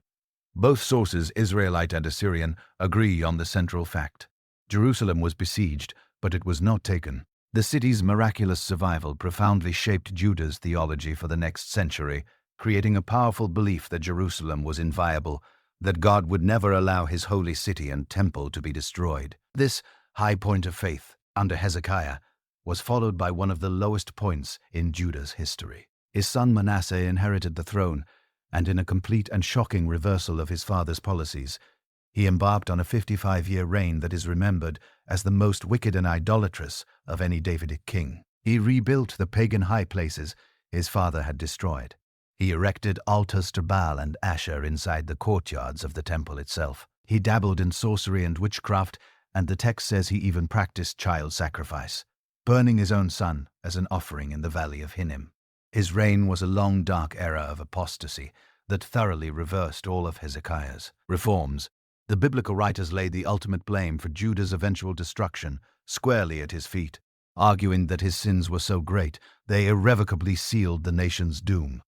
After Manasseh's evil reign, however, came one final brilliant flash of reform and faithfulness. His grandson, the young King Josiah, ascended the throne and proved to be the most righteous king since David. During a project to repair the neglected temple, the high priest Hilkiah made a stunning discovery: a long-lost scroll, a book of the law, which was likely an early version of the book of Deuteronomy. When the scroll was read to Josiah, he tore his clothes in horror, realizing how profoundly the nation had violated its covenant with God. He launched the most thorough religious purification in Judah's history. He purged the temple of all pagan objects, destroyed the rural shrines, and led the entire nation in a solemn ceremony to renew the covenant. But this revival, however sincere, came too late to change the nation's fate. The geopolitical landscape was shifting once more. The seemingly invincible Assyrian Empire was rapidly crumbling, weakened by internal strife and attacks from a new rising power, the Neo-Babylonian Empire. In a foolish attempt to aid the fading Assyrians, King Josiah tried to intercept an Egyptian army marching north and was killed in battle at Megiddo in 609 BC. His death plunged Judah into a political crisis and left the small independent kingdom standing alone, directly in the path of the new Babylonian storm that was about to break upon the world. The death of the righteous King Josiah at Megiddo was a national catastrophe, plunging Judah into a political tailspin. The small kingdom found itself trapped between the last gasps of Egyptian ambition and the inexorable rise of the new Mesopotamian superpower, the Neo-Babylonian Empire, led by the brilliant and ruthless King Nebuchadnezzar. For a few years, Judah became a pawn in this great power struggle, with its kings being appointed and deposed by whichever army was passing through. The decisive moment came in the year 605 BCE at the Battle of Kamesh in northern Syria, where Nebuchadnezzar's army crushed the Egyptians, effectively ending their influence in the region and making the Babylonians the undisputed masters of the Near East. The kingdom of Judah, like all the small states in the Levant, now had no choice but to become a vassal, swearing allegiance and paying heavy tribute to its new overlord in Babylon. For several years, Judah's king Jehoiakim grudgingly paid the tribute, but he chafed under Babylonian rule. And despite the stark, relentless warnings of the prophet Jeremiah, who saw Nebuchadnezzar as God's own instrument of judgment, the king listened to his nationalistic advisers and rebelled. Nebuchadnezzar, busy with other matters, did not respond immediately. But in 598 BCE, the Babylonian army returned to Judah. By the time they arrived, Jehoiakim was dead, and his 18-year-old son, Jehoiakim, had inherited the throne and the disastrous rebellion. After a brief siege, the young king surrendered Jerusalem to save it from destruction.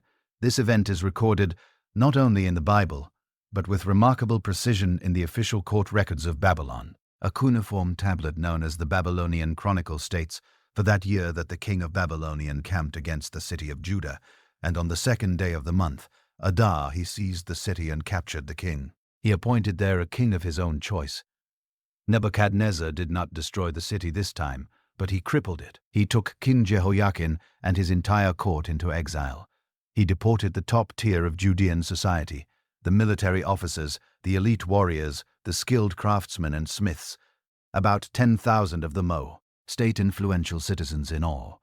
Among this first wave of exiles was a priest who would become a major prophet in his own right, Ezekiel. Nebuchadnezzar also systematically looted the temple of its golden vessels and the royal palace of its treasures. He then installed the captured king's uncle, Mattaniah, on the throne as a puppet ruler, changing his name to Zedekiah and making him swear a solemn oath of loyalty. For the next 10 years, the kingdom of Judah existed in a diminished and broken state under the rule of the weak and vacillating King Zedekiah.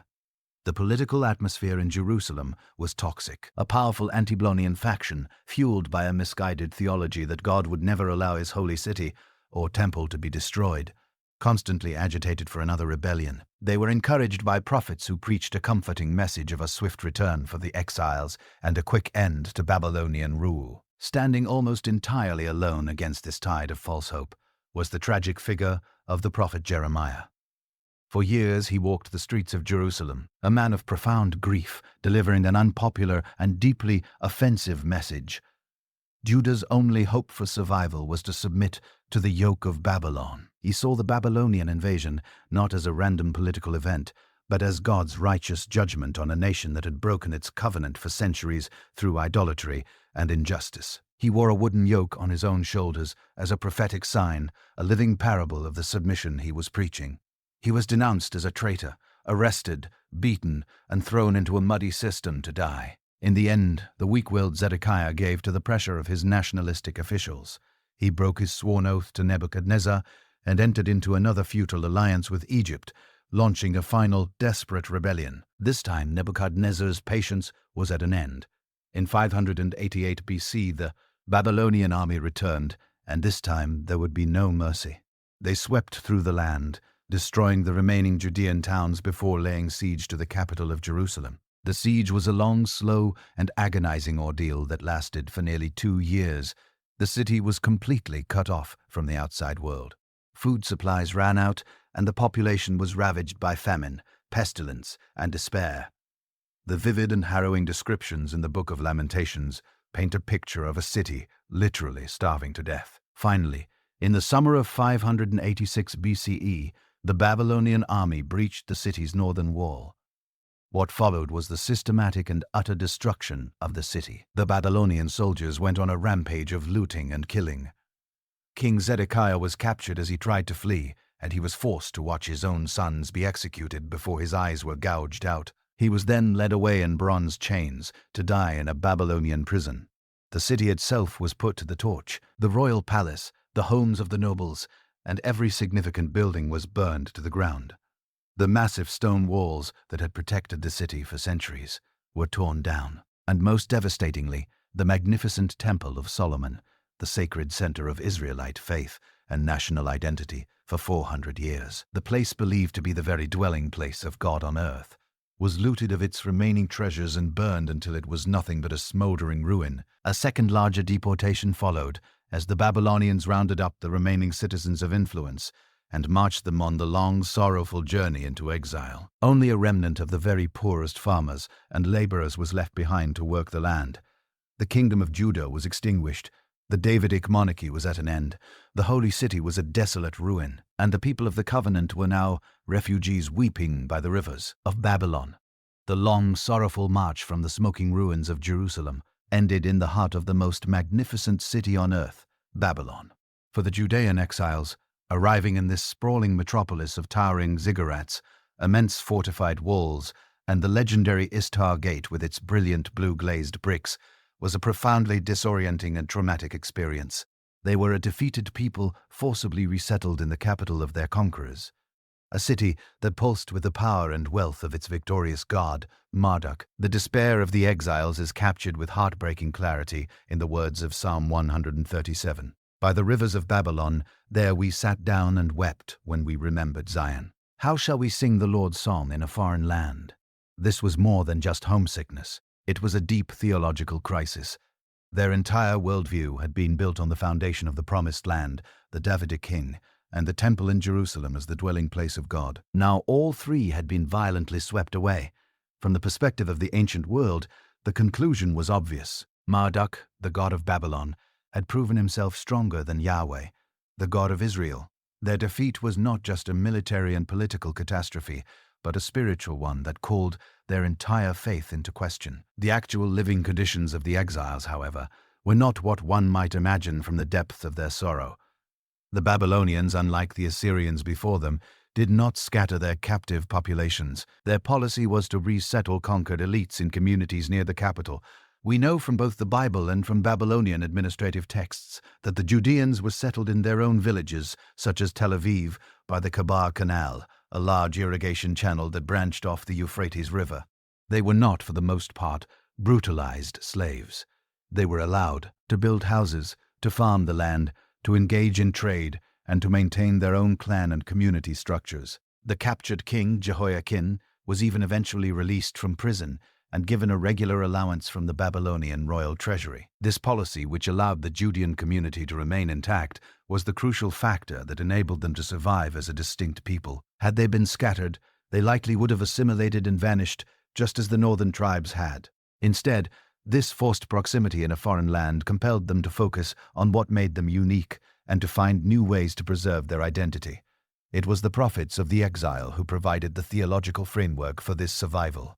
They took the people's deepest question, how could a good and powerful God allow this to happen, and completely reframed it. The prophet Ezekiel, a priest who had been taken to Babylon in the first deportation of 597 BC, he had a series of powerful and often bizarre visions. He saw a vision of the glory of the Lord as a magnificent wheeled throne chariot, not stationary in the temple, but mobile, able to leave the defiled city of Jerusalem and accompany his people into exile. This was a revolutionary idea. God was not a prisoner of geography. His presence was with them, even in the heart of Babylon. Ezekiel preached a message that shifted the focus from collective national guilt to individual moral responsibility, arguing that each person was accountable for their own actions. Far from being a sign of Yahweh's weakness, the destruction of Jerusalem was a sign of his fierce holiness, a necessary and just punishment for centuries of breaking the covenant. Later in the exilic period, another towering prophetic voice emerged, an anonymous poet whose work is found in chapters 40 to 55 of the book of Isaiah. This prophet, often called Second Isaiah, offered a message of soaring hope and radical monotheism. He ridiculed the Babylonian gods, mocking them as mere idols of wood and metal, deaf, dumb, and powerless, carried about in processions by the very people who made them. Yahweh, he declared, was not one God among many who had lost a battle. He was the one true sovereign creator of the entire universe, the Lord of all history, who had merely used Nebuchadnezzar and the Babylonian Empire as his unwitting instrument of judgment. And just as he had used Babylon to punish his people, he would soon raise up another foreign king to be his instrument of salvation. This profound theological reimagining led to one of the most important developments in the history of religion. With the temple destroyed, the physical center of their faith was gone. The entire sacrificial system, the offerings, the incense, the great pilgrimage festivals came to an abrupt halt. Robbed of their sacred space, the exiles were forced to develop new ways to worship and maintain their covenant identity. Their religion became centered not on a place, but on a text. It became a religion of memory, of community, and of practice. The Sabbath day, a practice they could observe anywhere, grew in importance as a unique sign of their covenant. The practice of circumcision became another key identity marker, and it is likely that the synagogue has its earliest roots in this period. Not as a replacement for the temple, but as a humble place for the community to gather, to pray, and most importantly, to read and study their sacred writings, with the priests and scribes now having time on their hands and a desperate need to explain their catastrophe. The exilic period became an era of immense literary activity. It was likely during this time that many of their texts were compiled, edited, and given the form we know today. The great historical narrative running from Deuteronomy through the Book of Kings was likely finalized, framing their history as a long story of the consequences of covenant faithfulness and unfaithfulness. The Torah, the 5 books of Moses, was woven together into a single authoritative document. The trauma of exile, which should have destroyed them instead, became a creative crucible. It forged their identity, anew transforming the old temple-based national cult of ancient Israel into the resilient text-centered and portable faith that would become known to the world as Judaism. The message of hope preached by the prophet 2nd Isaiah, that God would raise up a foreign ruler to be his instrument of salvation, must have seemed like a wild fantasy to the Judean exiles living in the heart of the mighty Babylonian Empire. Babylon under Nebuchadnezzar and his successors seemed invincible. Yet in the mid-6th century BCE, the geopolitical landscape of the ancient Near East began to shift with astonishing speed. From the highlands of modern-day Iran, a new power was rising, led by a king who would become one of the most remarkable and revered figures in ancient history. His name was Cyrus, the king of the Persians. In a series of brilliant military campaigns, Cyrus united the Persian and Median tribes and swept across the region, conquering kingdom after kingdom. Unlike the Assyrians and Babylonians who ruled through terror and brutality, Cyrus practiced a revolutionary new policy of administration and warfare. He was known for his clemency and his respect for the customs and religions of the peoples he conquered. He presented himself not as a destroyer, but as a liberator, a restorer of proper order. In 539 BCE, this new Persian superpower arrived at the gates of the seemingly impregnable city of Babylon itself. The city fell with astonishing ease, not through a long and bloody siege, but through subterfuge and the likely collaboration of a populace, including the powerful priesthood of Marduk, who were unhappy with their own king, Nabonidus. The Babylonian Empire had vanished overnight. For the Judean exiles, this sudden and dramatic event was the fulfillment of prophecy.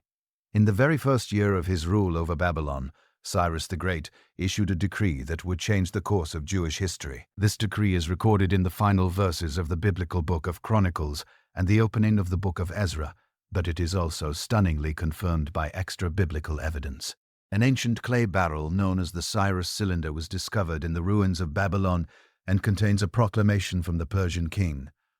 On it, Cyrus presents himself as the chosen of Marduk, the Babylonian god, and declares his policy of restoring the various peoples who had been deported by the Babylonians to their homelands, allowing them to rebuild their sanctuaries and worship their own gods. Though it doesn't mention the Judeans by name, it perfectly reflects the policy described in the Bible. The biblical decree is more specific, stating that Cyrus proclaimed throughout his kingdom that Yahweh, the God of heaven, had charged him with the task of rebuilding the temple in Jerusalem. He not only granted the Judean exiles permission to return to their homeland, But he also commanded that the sacred vessels of gold and silver that Nebuchadnezzar had looted from the first temple be returned to them, and he authorized the use of funds from the royal Persian treasury to help finance the reconstruction. It was an astonishing reversal of fortune, an act of imperial policy that the returning exiles could only interpret as the hand of God at work in history. The response to this decree, however,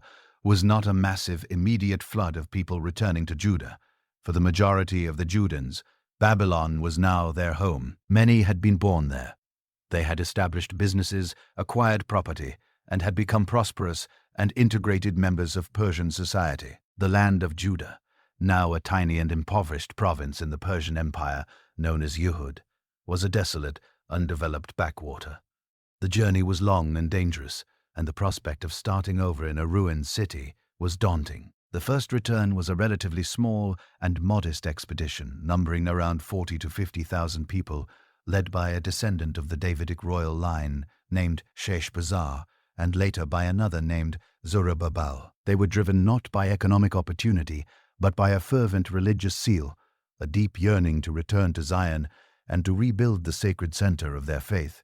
When they arrived, they found a land that was largely empty and dilapidated. The once great city of Jerusalem was a field of ruins, its walls broken down, its gates burned, a ghost of its former glory. The population they encountered consisted of the descendants of the poor who had been left behind, along with people from surrounding nations who had moved into the vacuum. The returning exiles, with their strong sense of religious and ethnic identity forged in Babylon, often viewed these local inhabitants with suspicion, creating tensions that would mark the community for years to come. Their first priority was to re-establish the worship of Yahweh on its proper site. Under the leadership of Zerubbabel, the governor, and Jeshua, the high priest, they cleared the rubble from the foundation of the old temple, and amidst both tears of joy and tears of sorrow from the old-timers who could remember the splendor of Solomon's original building, they constructed a new modest altar. On this altar, they began to offer the daily sacrifices once again, reinstituting the ancient rituals and celebrating the pilgrimage festivals for the first time in 50 years. The next step was to begin the far more ambitious and difficult task of rebuilding the temple itself.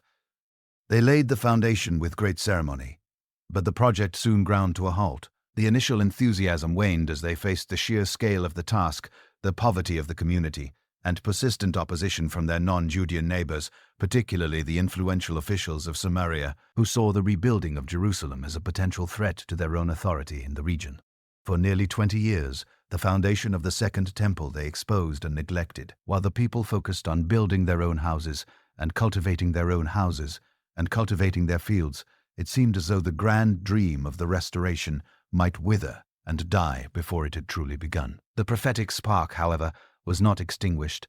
Two new prophets, Haggai and Zechariah, arose in Jerusalem and began to stir the conscience of the people with a powerful message. They would never truly prosper while the house of the Lord lay in ruins. Their fiery preaching shamed the leaders and the people into action, and with renewed vigor and the continued support of the Persian authorities, the work on the temple resumed. The completion of the Second Temple was a monumental achievement, giving the small community in Judah a sacred center once more. But the society that had grown up around it was fragile, and its identity was still in flux. The returnees from Babylon mixed uneasily with the people who had remained in the land, and the strict observance of the covenant, which had been forged in the crucible of exile, was in danger of dissolving. About 60 years after the temple was dedicated, two new leaders arrived from the heart of the Persian Empire, sent with the full authority of the Persian king to consolidate and reorganize the community. The first was Nehemiah, a high-ranking Jewish official who served as the cup-bearer to the Persian king. Hearing of the dilapidated and unsafe condition of Jerusalem, he was given permission to go to Judah as its governor with incredible energy and administrative skill. Nehemiah organized the people, and despite constant harassment from neighboring officials, succeeded in rebuilding the broken-down walls of Jerusalem in a remarkable 52 days. This practical achievement provided the city with security and a renewed sense of civic pride. Shortly after Nehemiah came Ezra, a priest and a scribe who was an expert in the law of Moses. His mission was not to build walls of stone, but walls of spiritual and social identity. Ezra brought with him from Babylon a copy of the Torah, and in a great and solemn assembly he stood on a wooden platform and read the law to the people from dawn until midday. As they listened to the words of the covenant, many of them for the first time, the people began to weep, realizing how far their lives had strayed from its precepts. This moment marked a pivotal shift in the life of the nation. Led by Ezra, the people entered into a new and binding covenant to follow the Torah, to observe the Sabbath, and to support the temple. Ezra's reforms institutionalized the Torah as the official constitution of the Jewish people. This emphasis on the sacred text born in the exile was now firmly planted in the soil of the homeland. With a rebuilt temple, rebuilt walls, and a renewed commitment to the law, the community of the Second Temple period, now more accurately called Judaism, was firmly established. For the next 2 centuries, the province of Yehud lived a relatively quiet and stable existence under the generally tolerant rule of the Persian Empire. But in the 330s BCE, the entire world was turned upside down by the meteoric rise of a military genius from the north of Greece, Alexander the Great. In a brief series of campaigns that lasted just over a decade, the young Macedonian king conquered the entire Persian Empire, from Greece to India, creating the largest empire the world had ever seen. His armies swept through the Levant, and the land of Judah, like all the provinces of the region, passed from Persian to Greek control. Alexander's vision, however, was not merely one of military conquest. He was a student of the philosopher Aristotle, and he dreamed of uniting the world not just politically, but culturally. This dream was called Hellenism, the spread of Greek language, ideas, and customs throughout the known world. After Alexander's early death, his vast empire was fractured and carved up by his leading generals, the Diadochi. For the next century and a half, Judea found itself once again caught in the middle of a great power struggle, a geopolitical prize contested by 2 rival Greek kingdoms, the Ptolemies who ruled from Egypt and the Sukids who ruled from Syria. Hellenism was more than just a new imperial administration. It was a powerful and deeply attractive cultural force. The Greek language, Goani Greek, became the common tongue of commerce, government, and the educated elite. Greek-style cities called the polis, with their theaters, public buildings, and democratic ideals, sprang up across the East. Central to this way of life was the gymnasium, a place for education and, most importantly, for athletics, where men and boys would train and compete in the nude, celebrating the beauty and perfection of the human body. Greek philosophy encouraged a spirit of rational inquiry that questioned all traditional beliefs. This vibrant, sophisticated, and often secular culture presented a profound challenge to the traditional Jewish way of life. It created a deep rift within Judean society. Many, particularly among the wealthy, urban upper classes, and even some of the priesthood, were deeply attracted to the Hellenistic world. They adopted Greek names, spoke the Greek language, and saw assimilation as the path to social and economic advancement. On the other side were the Hasidim, the pious ones, who saw Hellenism as a seductive and mortally dangerous threat, a form of paganism that would lead to the complete abandonment of the Torah and the covenant. For a long time, a delicate balance was maintained.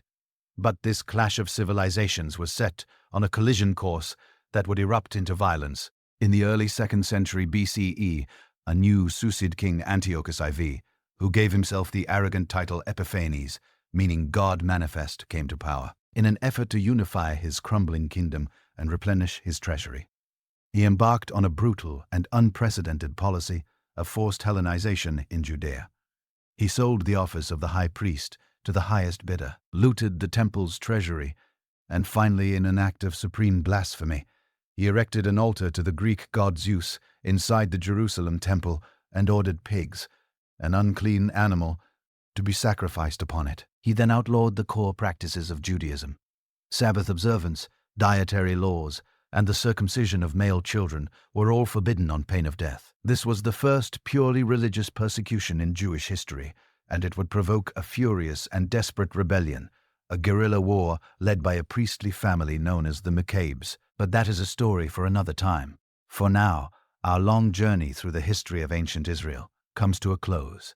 From the whispers of the patriarchs in the land of Canaan, through the crucible of slavery in Egypt, the fire of revelation at Sinai, the glories and follies of the monarchy, and the profound trauma and rebirth of exile, a people and a faith were forged. Their story, a tapestry of divine calling and human failure, of miraculous deliverance and devastating judgment, would shape not only their own destiny, but the spiritual landscape of the entire world. And now, as the shadow of Greece falls across the hills of Judea, we leave them on the cusp of a new and violent struggle, a story whose echoes are still felt to this day. May the long and winding path of their history bring you to a place of quiet and deep rest.